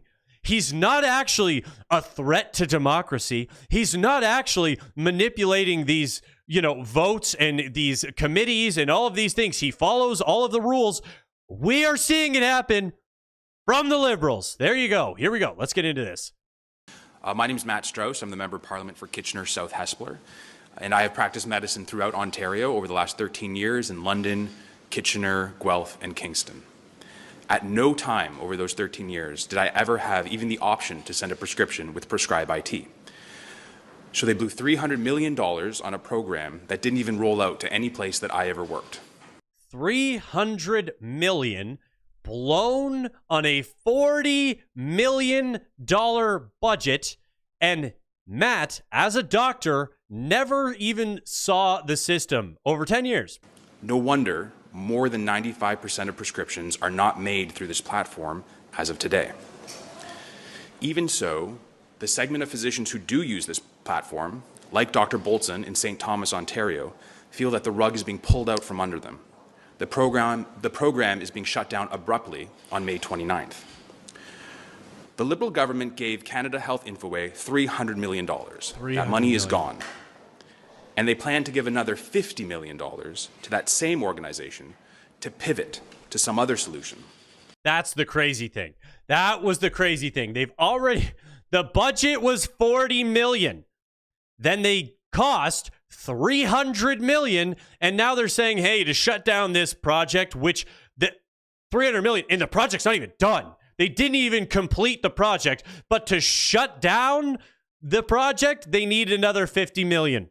Okay, there you go. By the way, Bandit, you said make a shirt, name the names. I'll buy it. We have the same issue here, not floor crossers, but other issues. I'm tired of feckless politicians. Bandit, I love the word feckless. Thank you for using it. Thank you for the super chat. But this continues to get even worse because here was the CEO of that company, okay? Do we think, watch his behavior, watch what happens in this committee, how he refuses to provide answers, he refuses to have any accountability. This is the guy who's the CEO there. Do you think that it's possible that he, the guy who won't even answer the question while he's being directly grilled, possibly there could be some other issues behind the scenes, and that's how we ended up with 300 million on a project that was supposed to cost 40 and is now requiring an extra 50 when he can't even answer this? It's very important that you answer these questions succinctly. Oh, I think it's going to be really quiet, guys. I can't even boost it any. And that you actually answer them. If you do not answer the questions that the committee members ask, you will be asked to return. That's my favorite part. So I don't know if you heard that. She's like, you have to answer these questions. If you do not answer these questions, the threat that he receives is you will be asked to return. Like, shouldn't there be some level of accountability? Like, he's just he's allowed to just not answer. Like, there's no liability or any way to hold him accountable for him just lying and not answering. Can I ask what your salary is? Basically, my compensation is decided by the board of directors. What was your salary in 2025? As I mentioned, the board of directors decides what my compensation in 2025. It is publicly disclosed. Thank you. What is it? What is it? She's asked, what, 3-4 times directly what his salary is? It's publicly disclosed. First of all, you limey son of a bitch. Get out of here. 2025. I would just say that the board of directors... You need to answer my questions, Mr. Green. The board of directors decides my Chair, compensation, can you remind Mr. Green? Quoted. Chair. So she has to ask him again. He doesn't answer again. And then can you remind him that he has to answer? Can you ask him to answer? Do you mind reminding Mr. Green his obligations? Green, I would ask that you give, if it's in the public domain, you should just give your salary, please. It's being asked of you. Thank you. Including bonuses. I'm afraid I don't have that. Mr. Green, you know how much you make. You need to tell this committee how much you make. You need to tell Canadians. You need to tell. You need to tell Canadians. We are now 1 minute and. Okay, so the audio is really quiet there. So I'll just basically translate. Long story short, we have the CEO of a company who's collecting public dollars, and he refuses to acknowledge his salary, which is being paid in taxpayer dollars. And this is the company. He's part of this transaction that was 40 million, cost 300 million. And his answer for what's your salary was first, it's all public, it's all public, it's all public. And then when they say, you know what it is, tell us, he goes, I don't know what it is. I don't even actually know the answer to how much money I make. If this CEO can't tell us how much money he makes because he doesn't know, how qualified is that guy to be running this institution? Doesn't seem like we brought in the best and brightest for that. There will be no accountability from the Canadian mainstream media. If the Canadian mainstream media had one honorable bone in their body, if they had one, even just a sliver of integrity in them, they would look into this. They would send investigative reporters. They would find out how it went so off the rails, how we don't have a program, but they don't. And you wonder why.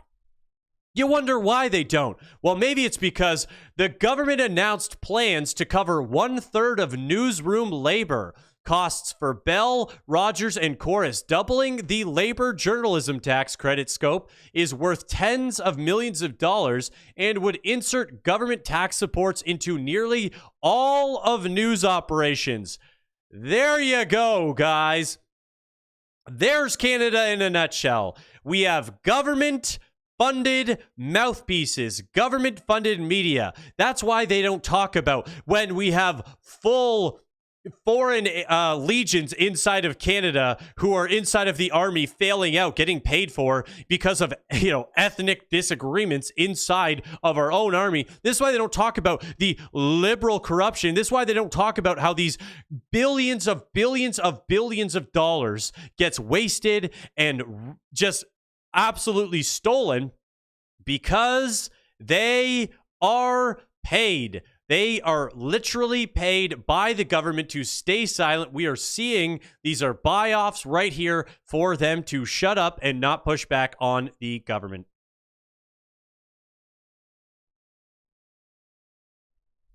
All right, catching up on the chat yet again, because we've got some crazier stuff to get into, if you can even believe it. Somehow it gets even crazier.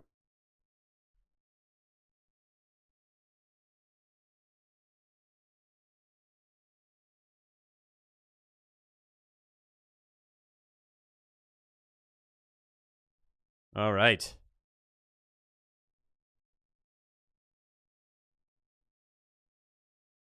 Wow, Nelson, nice one there. Prostitutes. The nice words there.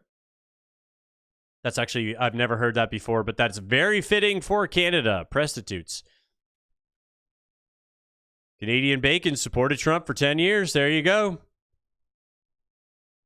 Yes, exactly. Bueno Kitty commented, it's kind of like how Champagne, he's talking about François-Philippe Champagne, didn't testify because for his conflict of interest. And we know that he's gave his wife, allegedly, pretty clear that he was integral in giving his wife's company hundreds of billions of dollars in contracts, but still somehow that's the guy we're supposed to trust for all of the new budgets and all of the new spring economic statement that we are getting. There you go. Slopaganda. Nice, Mike. There you go. They do blame Trump for literally everything, and that's where it's allegedly. Everything I said was allegedly. Allegedly. There you go. Hey, Sneaky Pete.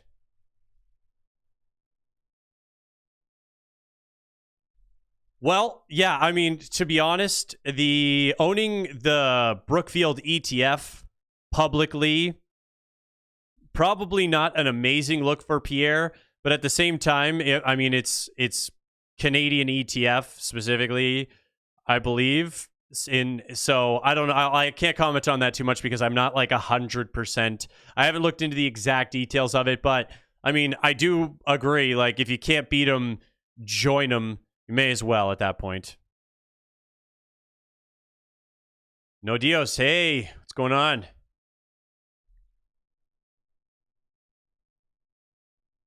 Deja, don't worry. I like them.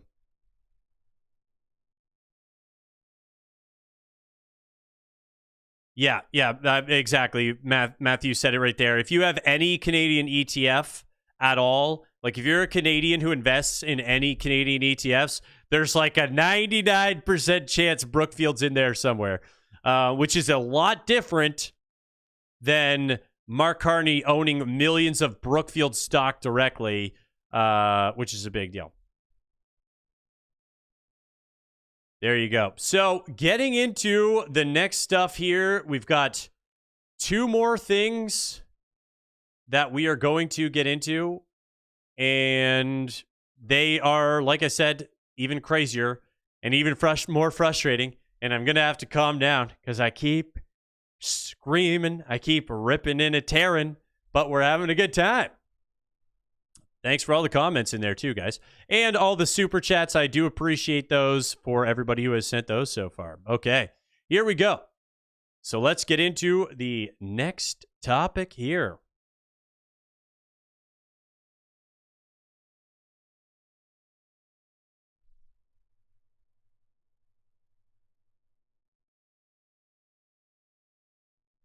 All right.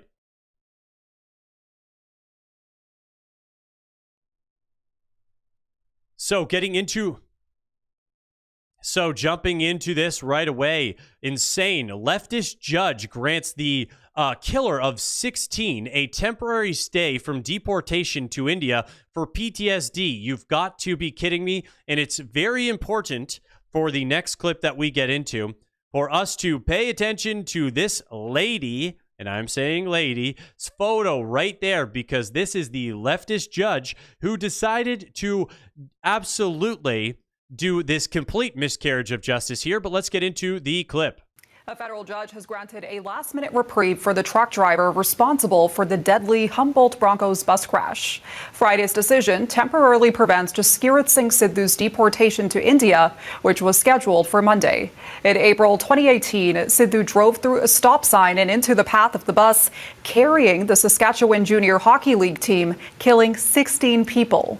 Sidhu pleaded guilty to dangerous driving and was sentenced to 8 years in prison, securing full parole in 2023. A criminal conviction carrying a sentence of more than 6 months makes a permanent resident ineligible to remain in the country, but Sidhu's lawyers are asking for his PR status to be restored on humanitarian grounds. Evan Thomas is one of 10 humanitarian grounds is crazy to me, because this is the crazy thing. You can't send him back to India for humanitarian reasons, but we have to keep bringing over the Indians because they're so smart and skilled and perfect that we need them here. There's just no consistency here. Like, India's got all this talent that we're trying to bring over, but how dare you want to send somebody back over there, because it's just so dangerous and bad for him. It's not humane to send him back there. Humboldt Broncos killed in the crash, and today his father opened up to CBC News at their family home in Saskatoon. Here's Susan Ormiston. So tell me about what's on this table. It's an interesting collection. His first goal from his SJHL career. Scott Thomas wants people to know his son, Evan, 18 years old, in his first season with the Broncos. His sense of humor, his humility, his passion for life that he had. He would have found a way to make his mark. Probably something that required a lot of brain power, but he would have made his mark in some field that would have utilized the potential he had between his ears, that's for sure. Evan was smart. I think it's worth noting too, like the tragedy of the 16 lives lost is crazy and it's so upsetting, but there were another 13 who were injured who sort of get lost in the mix. But I was just watching another video of one of the victims and he is still paralyzed. He's having to learn, like, there's the damage that was left from this. And yes, somebody had commented, this driver, this was willful ignorance. He was already breaking laws. He was breaking rules. Everything he did, he is responsible for this. There's no justifying this complete miscarriage of justice here. Art. He loved KD, baseball, and hockey. His name tag from his dressing room. The stick that was left behind mustn't have been his gamer, probably his practice stick that was left behind we got from the dressing room. Last Friday night, he was on the Broncos team bus. Scott was in a car 45 minutes behind. We pulled up to the accident site. By the time we got there, the fire trucks and the police were there and the bubbles and the flashing blue lights. So we get out and Paul LaBelle was right behind me, and of course we go running up and they stop us and can't go any further, and you could see it was bad. He was with another parent, Paul LaBelle. Police officer met us there and said, sorry fellas, we can't let you go any further. There's been casualties. And we're like, well, yeah, but our sons are there. We got to go. Our sons are on that bus. And he's like, no, sorry, can't let you go. Paul was like, well, what the hell? What happened here? Like, how does this happen? It's a beautiful sunny day. The roads are clear. There's no snow. And the police officer said, well, semi-driver blew right through the stop sign. He said he couldn't see it because the sun was in his eyes. Which he then admitted to lying about, by the way. I think that's worth noting, too. Not this guy, the driver. The driver said originally, oh, well, the sun was in my eyes. Then it was proven that it was impossible for the sun to be in his eyes. And he said, oh, yeah, I lied about that. So another trustworthy guy. There you go. And Paul looks over his shoulder, and I look over my shoulder, and this is just my opinion, but the sun wasn't in his eyes. Yeah. Scott could see the front of the bus, obliterated, the roof ripped off, and he knew from years of hockey that rookies always sat towards the front. Think about the amount, like the speed, just how bad it had to have been for it to look like that. It's just so crazy. And remember how we said, pay attention to this female judge. There you go. It is important because we also got this interesting clip because he needs to be deported. I think he needs a more severe punishment. However, if deportation is the best we can get to get some small amount of justice for these families, then deportation is what is needed. And the Conservatives, I was very happy to see them calling out this case directly. First of all, Pierre needs to be more vocal of this case as well. This deportation needs to happen. He's not being that vocal on it because the community that this guy's from. That being said, he's got to go. There's no way that Canada can heal as a nation if we are going to allow him to stay in Canada, okay? Conservatives demand the Liberal government appeal the stay of deportation for the Humboldt truck driver so he can be removed. But Public Safety Minister Gary Aganangani said that ruling was based on evidence. Gary Aganangani, the guy who has been connected to the political enthusiast groups 3 different times, Canada's public safety minister who literally can't be involved in cases because he's being connected to terroristas, is saying it's based on evidence and he will not commit to pursuing the deportation. But he says something interesting. Jazrak Sadhu, a non-citizen, pled guilty to 16 counts of dangerous driving causing death and 13 counts of dangerous driving causing bodily harm. Yet yesterday he was granted a stay of deportation. The psychological and physical harm to the Humboldt Broncos victims and their families was not adequately considered in the stay decision.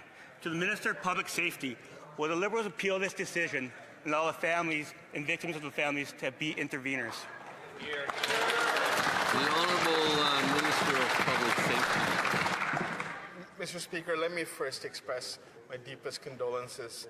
Oh, my deepest condolences. I really, really, really care about this because I'm the public safety minister. I'm also a foreigner who's connected to the political extremist groups and all that. But, you know, don't worry. I'm really, really sympathetic. To the families who are impacted by this horrific act, Mr. Speaker.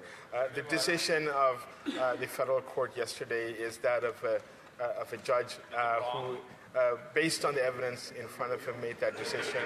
Did you hear that little slip there? Did you hear that very, very, very important slip? Remember, we just went over this clip with the female judge, right, guys? You remember the female judge? Listen to Gary here, this guy who is definitely talking about evidence and facts and making the right decision. Let's listen to what he had to say about the judge. It's a little quiet, so you might have to listen.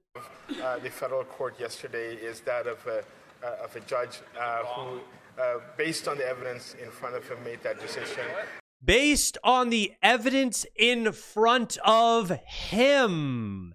Based on the evidence in front of him, which means Gary has not been paying attention to the case, which means Gary is that confident in the evidence that's being done in this case that he doesn't even know it was a female judge. He thinks it was a male judge, so he cares about the evidence but doesn't even know who the actual judge is. Having said that, Mr. Speaker, we will review the decision and we look forward to supporting the families in every which way we can. So there you go, caught in their lies yet again. But here's an even crazier thing. It was found out. And if you guys don't think that the Liberals are here to take out Canadians who are pushing back, and they are not going to abuse their powers, and they are not going to go out of their way to, limit free speech, limit our freedoms, and then just become complete and absolute fascist governments, which they like to throw that word around for the, the right-wing governments. Listen to this. CBC staff reportedly monitored negative social media reactions to the sympathetic coverage of Humboldt Broncos crash driver Jaskurat Singh, archived critical posts, escalated them internally to executives and security personnel, and Canada's state broadcaster should welcome security, not funnel criticism. So they are literally collecting the negative comments, the bad comments about their sympathetic coverage, and they're collecting it and giving it to their security personnel.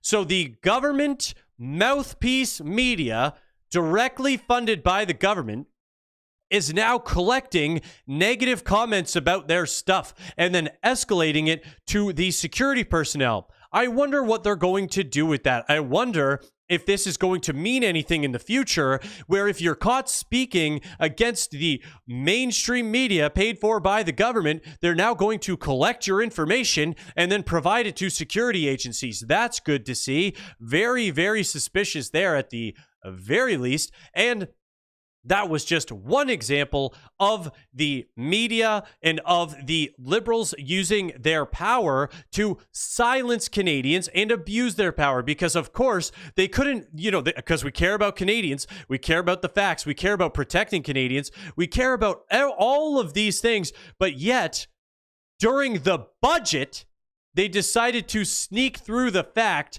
that they are now, this is something that Mark Carney already tried to get through. Mark Carney earlier tried to make it so that the Canada Post can intercept and open Canadians' mail, so that your mail is no longer safe. And the Canada Post is now able to do that, and they don't even want it to have a warrant. They were now saying they're trying to crack down on crime. Well, why did you sneak that through on the budget? Why did you? Why did you have to hide that? Okay? The search mail and all right, let me know if that's too loud, because these clips are all over the place. And the last one was quiet, so in case you guys had your volume turned up. The search mail and the criminalization of cryptocurrency ATMs being worked into this economic statement. Well, if you want to search someone's mail, why don't you just get a warrant? If someone has reasonable suspicion that mail has drugs or explosives or something in it, put the package aside, get a rush warrant, open it up. And that's how it works. If you want, for example, if you're a police officer and you want to search someone's house, you get a warrant. And that's how it has always worked. I don't see why that's a problem. So, do you think yeah, why? Again, they tried to put this through on another bill. It got shut down, and now they're trying to sneak through more surveillance, where they get to steal your mail and put you under surveillance, because now the Conservatives have to approve the budget, and next time there's any votes, they have to approve these economic statements and these plans, and they don't even have to approve it because they already have the vote to pass through all of these things. So they got to specifically add in things that were voted against before, because they now have a majority, which is not getting called out by the media, and now they will have more surveillance. So the media is not going to call it out because they want the surveillance, because they want it shut down.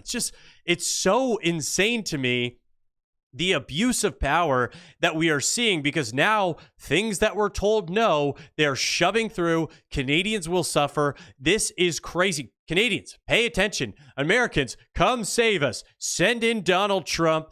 Tell him he can set up the Trump Towers. We will allow him, as long as he comes in and bulldozes everything. There you go.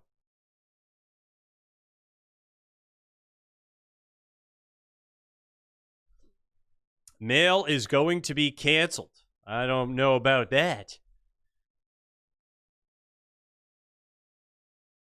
Canadian bacon, still in chat. We're having arguments there. I was trying to pay attention. There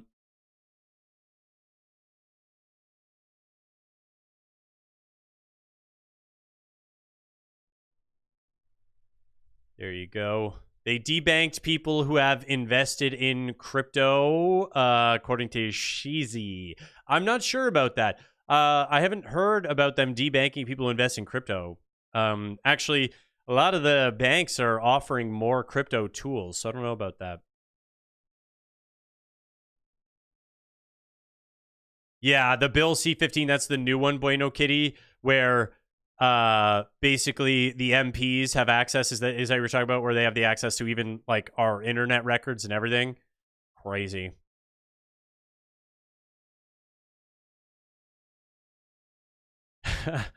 They're trying to steal our mail, our private mail.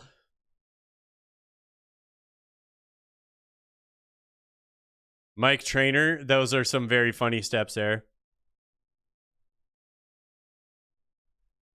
Obtuse Moose, apologize and ask for more like a true Canadian.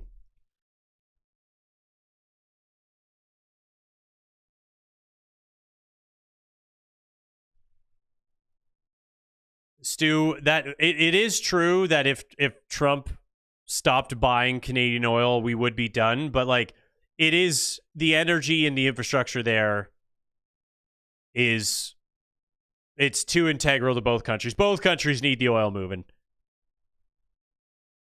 Yeah. I'm more concerned that yes, USMCA would fall through than I would them stop buying the oil. I don't think that would be the case there. Actually, hey, Matthew said tax me harder, and that actually brings me into the next topic here. And this is one of the topics specifically that I found very funny. Hey, Bandit with the super chat. Like I said yesterday, after the midterms, I think all eyes will be on Canada. Carney has till the end of this year to make his Brookfield money. Very true. Very true. Although, I don't know if I agree entirely, because he's using unlimited government taxpayer dollars printed into Brookfield projects. So even if Canada's like economy starts getting smoked, it won't even matter, because he's directly taking money from the taxpayers and just giving it to Brookfield. So like, there's no private market there. There's no economy, like no economic forces that are going to impact Brookfield, because Brookfield's just printing money from getting the taxpayer dollars. Now, guys, we're going to get into, first of all, this is crazy, but it's also fun. It's a little bit more, we get to joke around. So, where was the comment? It was Matthew, right? Matthew said about the taxes. Okay. Well, coincidentally, yes, Matthew said tax me harder. Here we go. Because starting this next topic here, as a Canadian who already pays way too much tax, Canadians in general pay way too much tax. We have an insane overtaxed population. I never thought that I would agree to increasing taxes. However, we got this awesome little suggestion here that Canada is not a resource colony for foreigners to extract wealth from, and we need to impose a remittance tax. And actually, I think this applies to Americans too. And we've gone off about remittances in both Canada and the US and what that actually means to the economy, because remittances are directly, we always talk about trade imbalances and trade surpluses and deficits. A remittance is even more costly because it is direct, like dollar for dollar direct leaving the nation that the money is leaving from. So we get into this theory or this suggestion for a remittance tax here. This is from Daniel Tyree. Let's get into it. Money is being extracted from Canada and sent to foreign countries where it's spent there. This doesn't make any sense. It's not in Canada's interest for an Indian to come here on a permanent residency and send money back to India to be spent there or saved there or to sustain their family in a foreign country. So we should introduce a remittance tax, so a tax on all money leaving the country. I think there's $4 billion a year in remittances just from Canada to India on an annual basis. And those are old numbers. The numbers continue to increase on the remittances because some of the remittance numbers, like the most recent ones they have are like 2021 and 2022. And then we have so much higher of a Indian population who is sending the remittances back home since then, obviously. That's insane.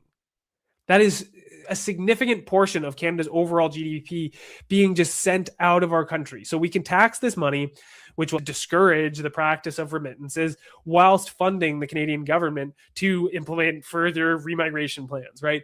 A remittance tax is a very simple push factor. Canada is not to be used as a resource country for foreigners any longer.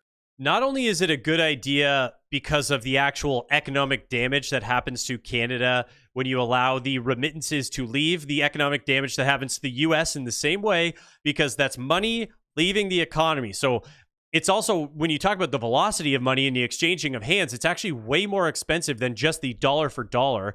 And then what is that going to do when we disincentivize the people from wanting to come over because now they're told you can't send all that money back home anymore without having to pay tax on it, in which case, win-win for everybody. And also, the governments, aka the elbows up, continue to talk about raising taxes anyways.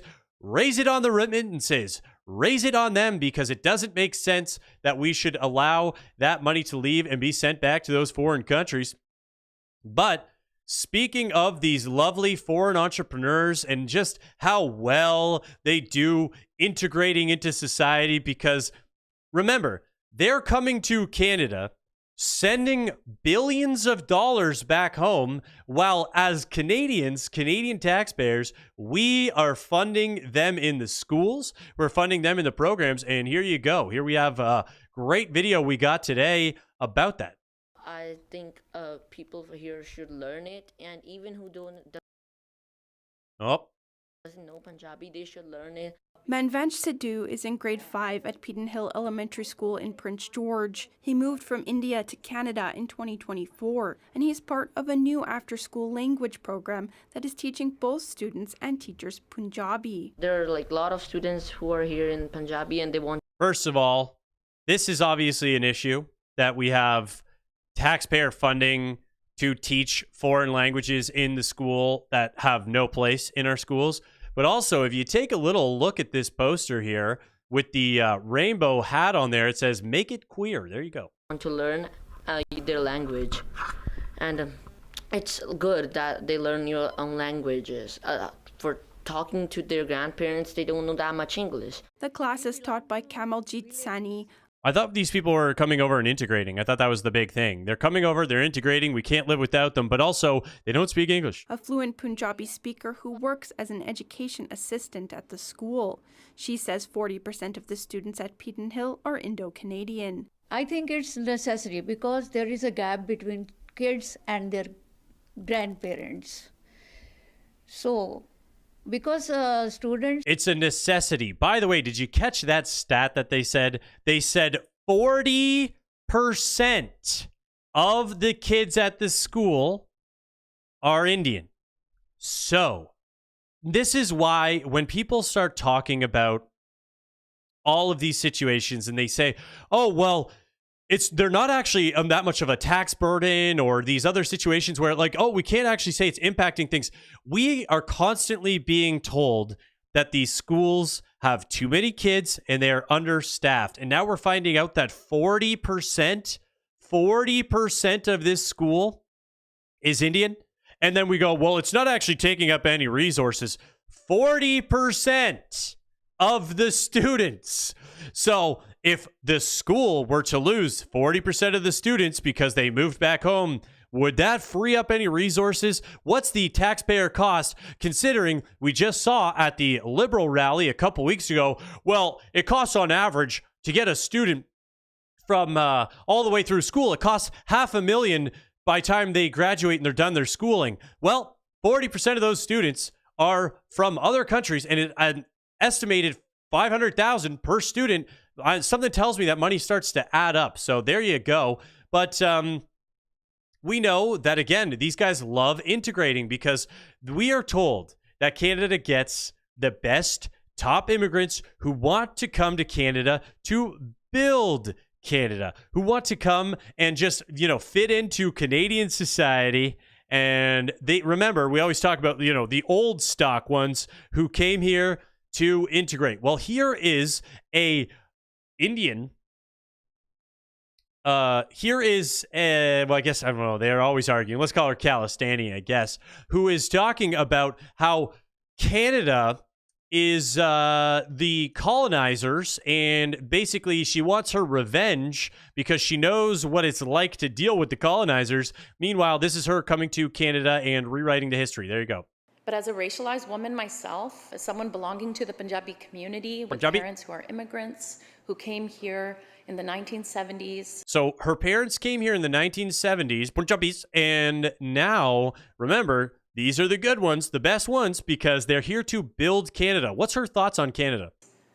And by the way, people of India and Pakistan share the same, not the same, but we share the same colonizer, slightly different history.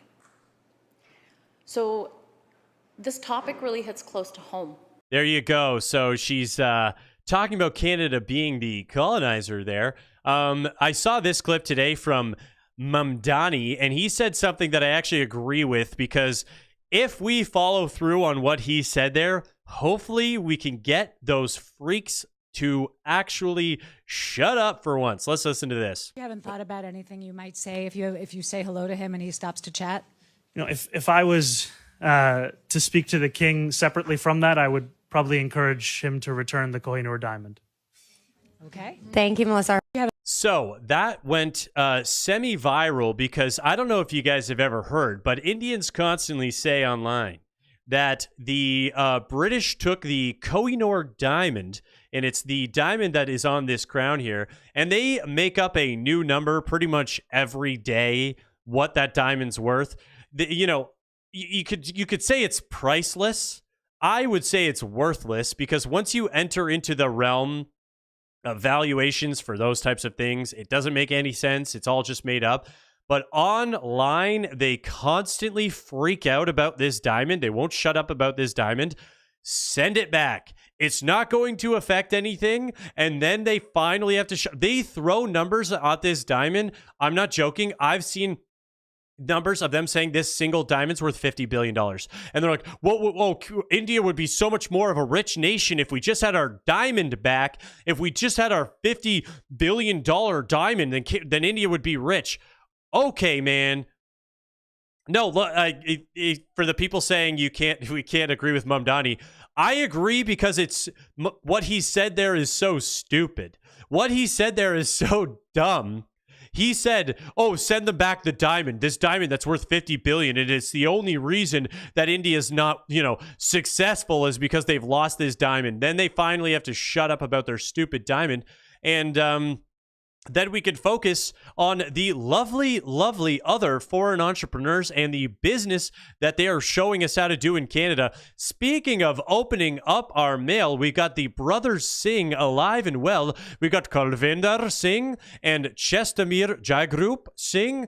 Of Chestamir and Jagrup Singh, 27 of Calgary, mind you, which is interesting, that they are facing 98 charges laid in mailbox theft investigation. So shout out to the boys for once again showing us how to be foreign entrepreneurs in our own country, because Canadians would not know how to do business if it wasn't for the foreign entrepreneurs who are there to save us from ourselves. Some more lovely foreign entrepreneurs. Police seize $2 million in stolen cannabis and arrest 5 in a cargo theft investigation.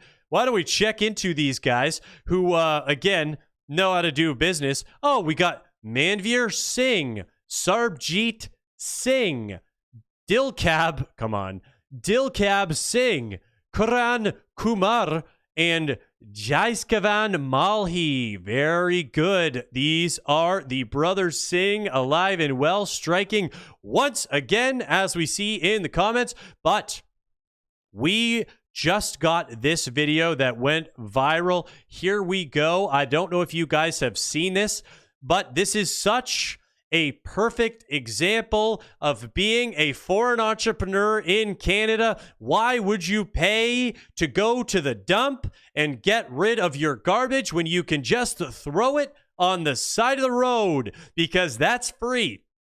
And here we have Surrey, BC, Canada. These people dumped broken concrete from a demolition job in the ditch on a farm road because, you know, fly tipping and dumping on the side of the road, always a good thing.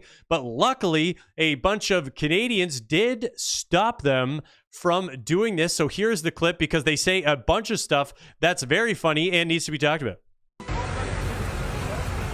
Caught these fucking idiots dumping on Colbrook Road. Language. What pieces of shit.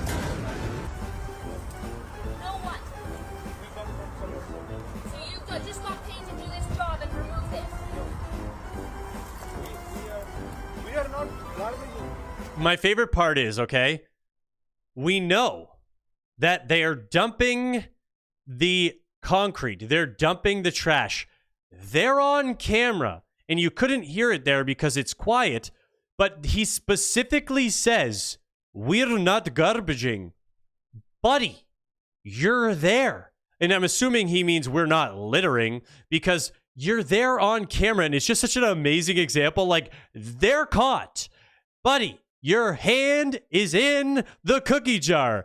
No, my hand's not in the cookie jar. And it's just such a perfect example of, like, yeah, this is exactly how they want to operate. Even after they're caught, even after it's clearly there, they're like, no, it's actually not me there, actually, now that I think about it. What the fuck is this? We are not garbaging. And again, it's very good business by them, because it's all free. You don't have to pay for anything if you just dump it in the wilderness. So shout out to those guys for doing that. I appreciate it. And thank you for showing us once again in Canada how we can do business and make some extra money. There you go. All right, catching up on the chat. I saw lots of Jeet fatigue. There you go.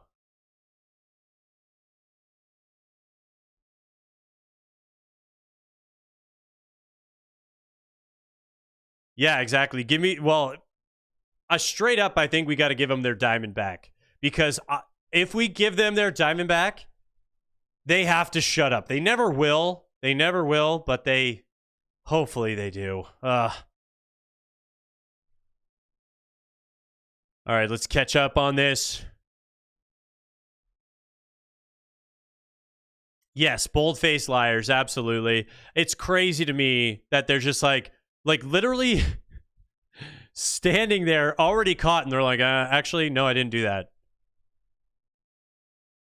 Yes, it's one of the most polluted countries in the world. I mean, there's some other bad ones, though, like Bangladesh and Sri Lanka, which I just consider also India anyways.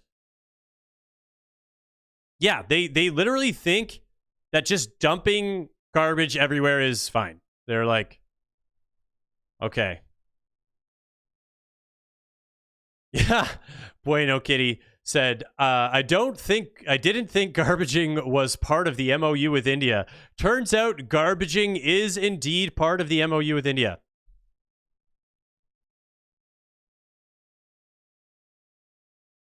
They already have the dunce cap on. There you go. Okay. Yes, Tom, I agree. Their own country is brutal.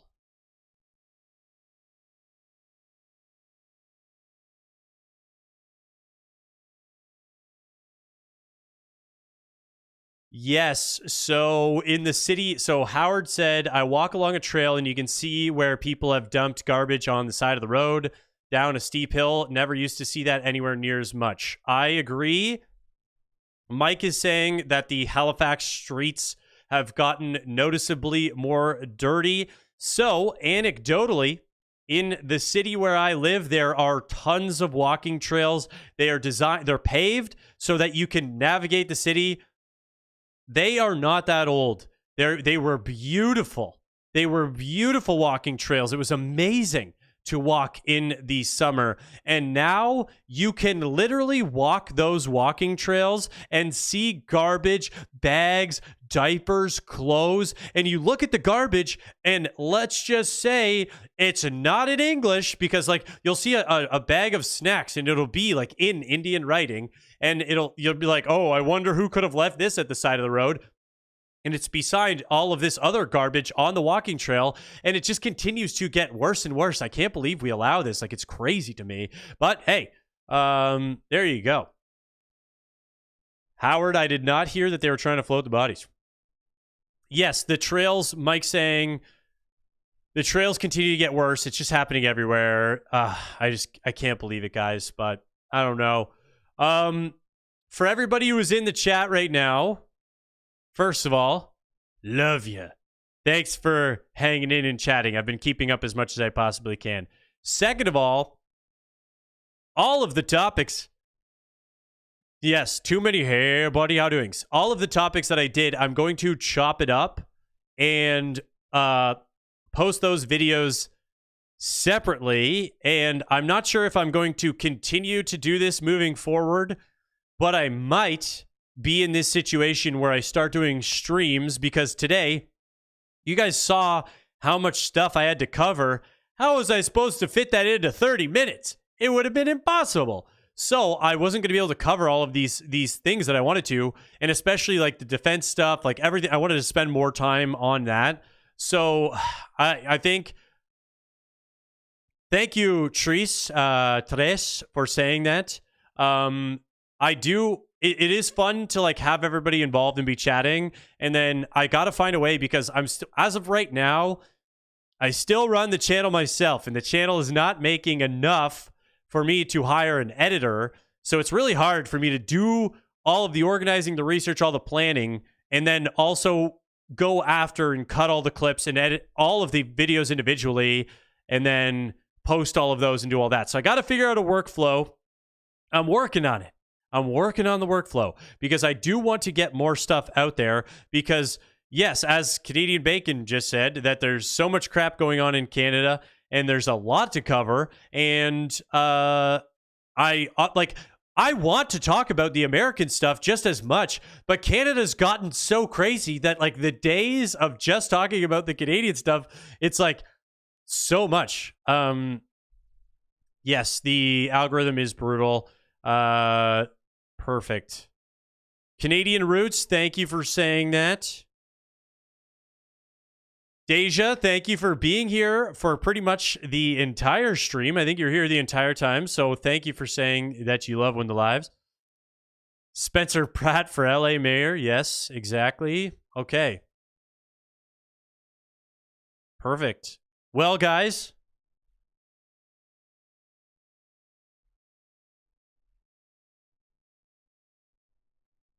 hey, Tom, thank you for the super chat and for putting it towards the editor fund.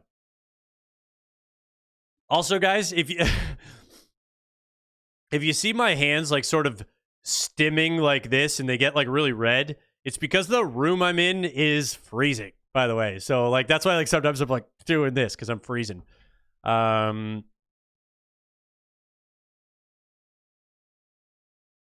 Hey, Bueno Kitty, thank you for that as well. Hey, look at that. We got a bunch of gifted memberships. Cool. KL-B. Working on a water filter. Very cool.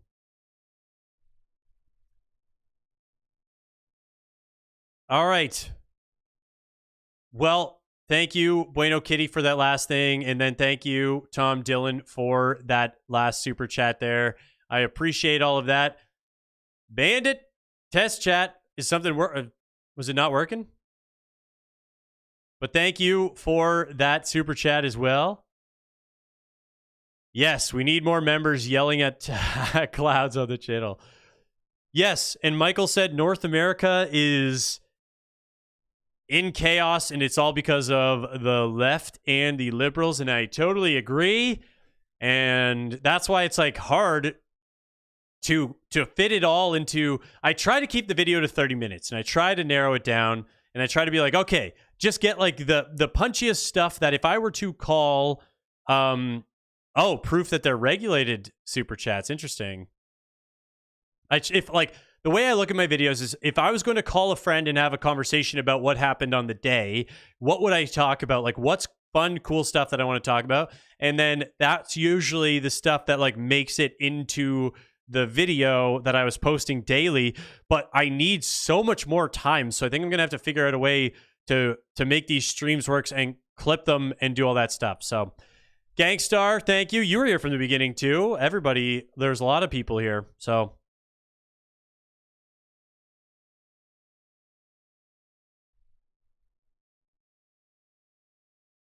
I did not Sylvester.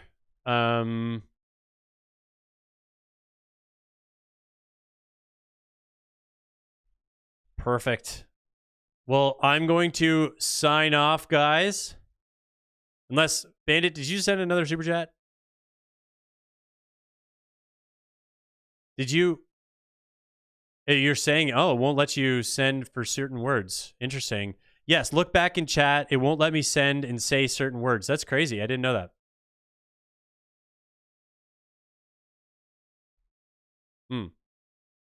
I don't have any limits. Oh, okay. Yeah, I just found your thing in the chat here, not the super chat. Trying to send super chat that says deport them all. Canada needs ICE, but won't let me send it. Canada's censorship is that deep. Yes, exactly. That's how bad the censorship is going to keep getting, man. That is how bad it's going to keep getting. Yeah, this is the great crossover that we have for the American-Canadian crossover. Thank you, American Made, for the super chat as well. And the hippo.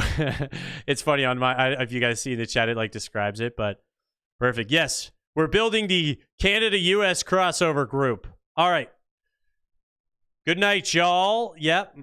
Michael, thank you. Howard, that's okay. We're open to all comments. But they are stealing one last one. They're stealing our pipelines, and that does need to get focused on top of everything else. So, perfect.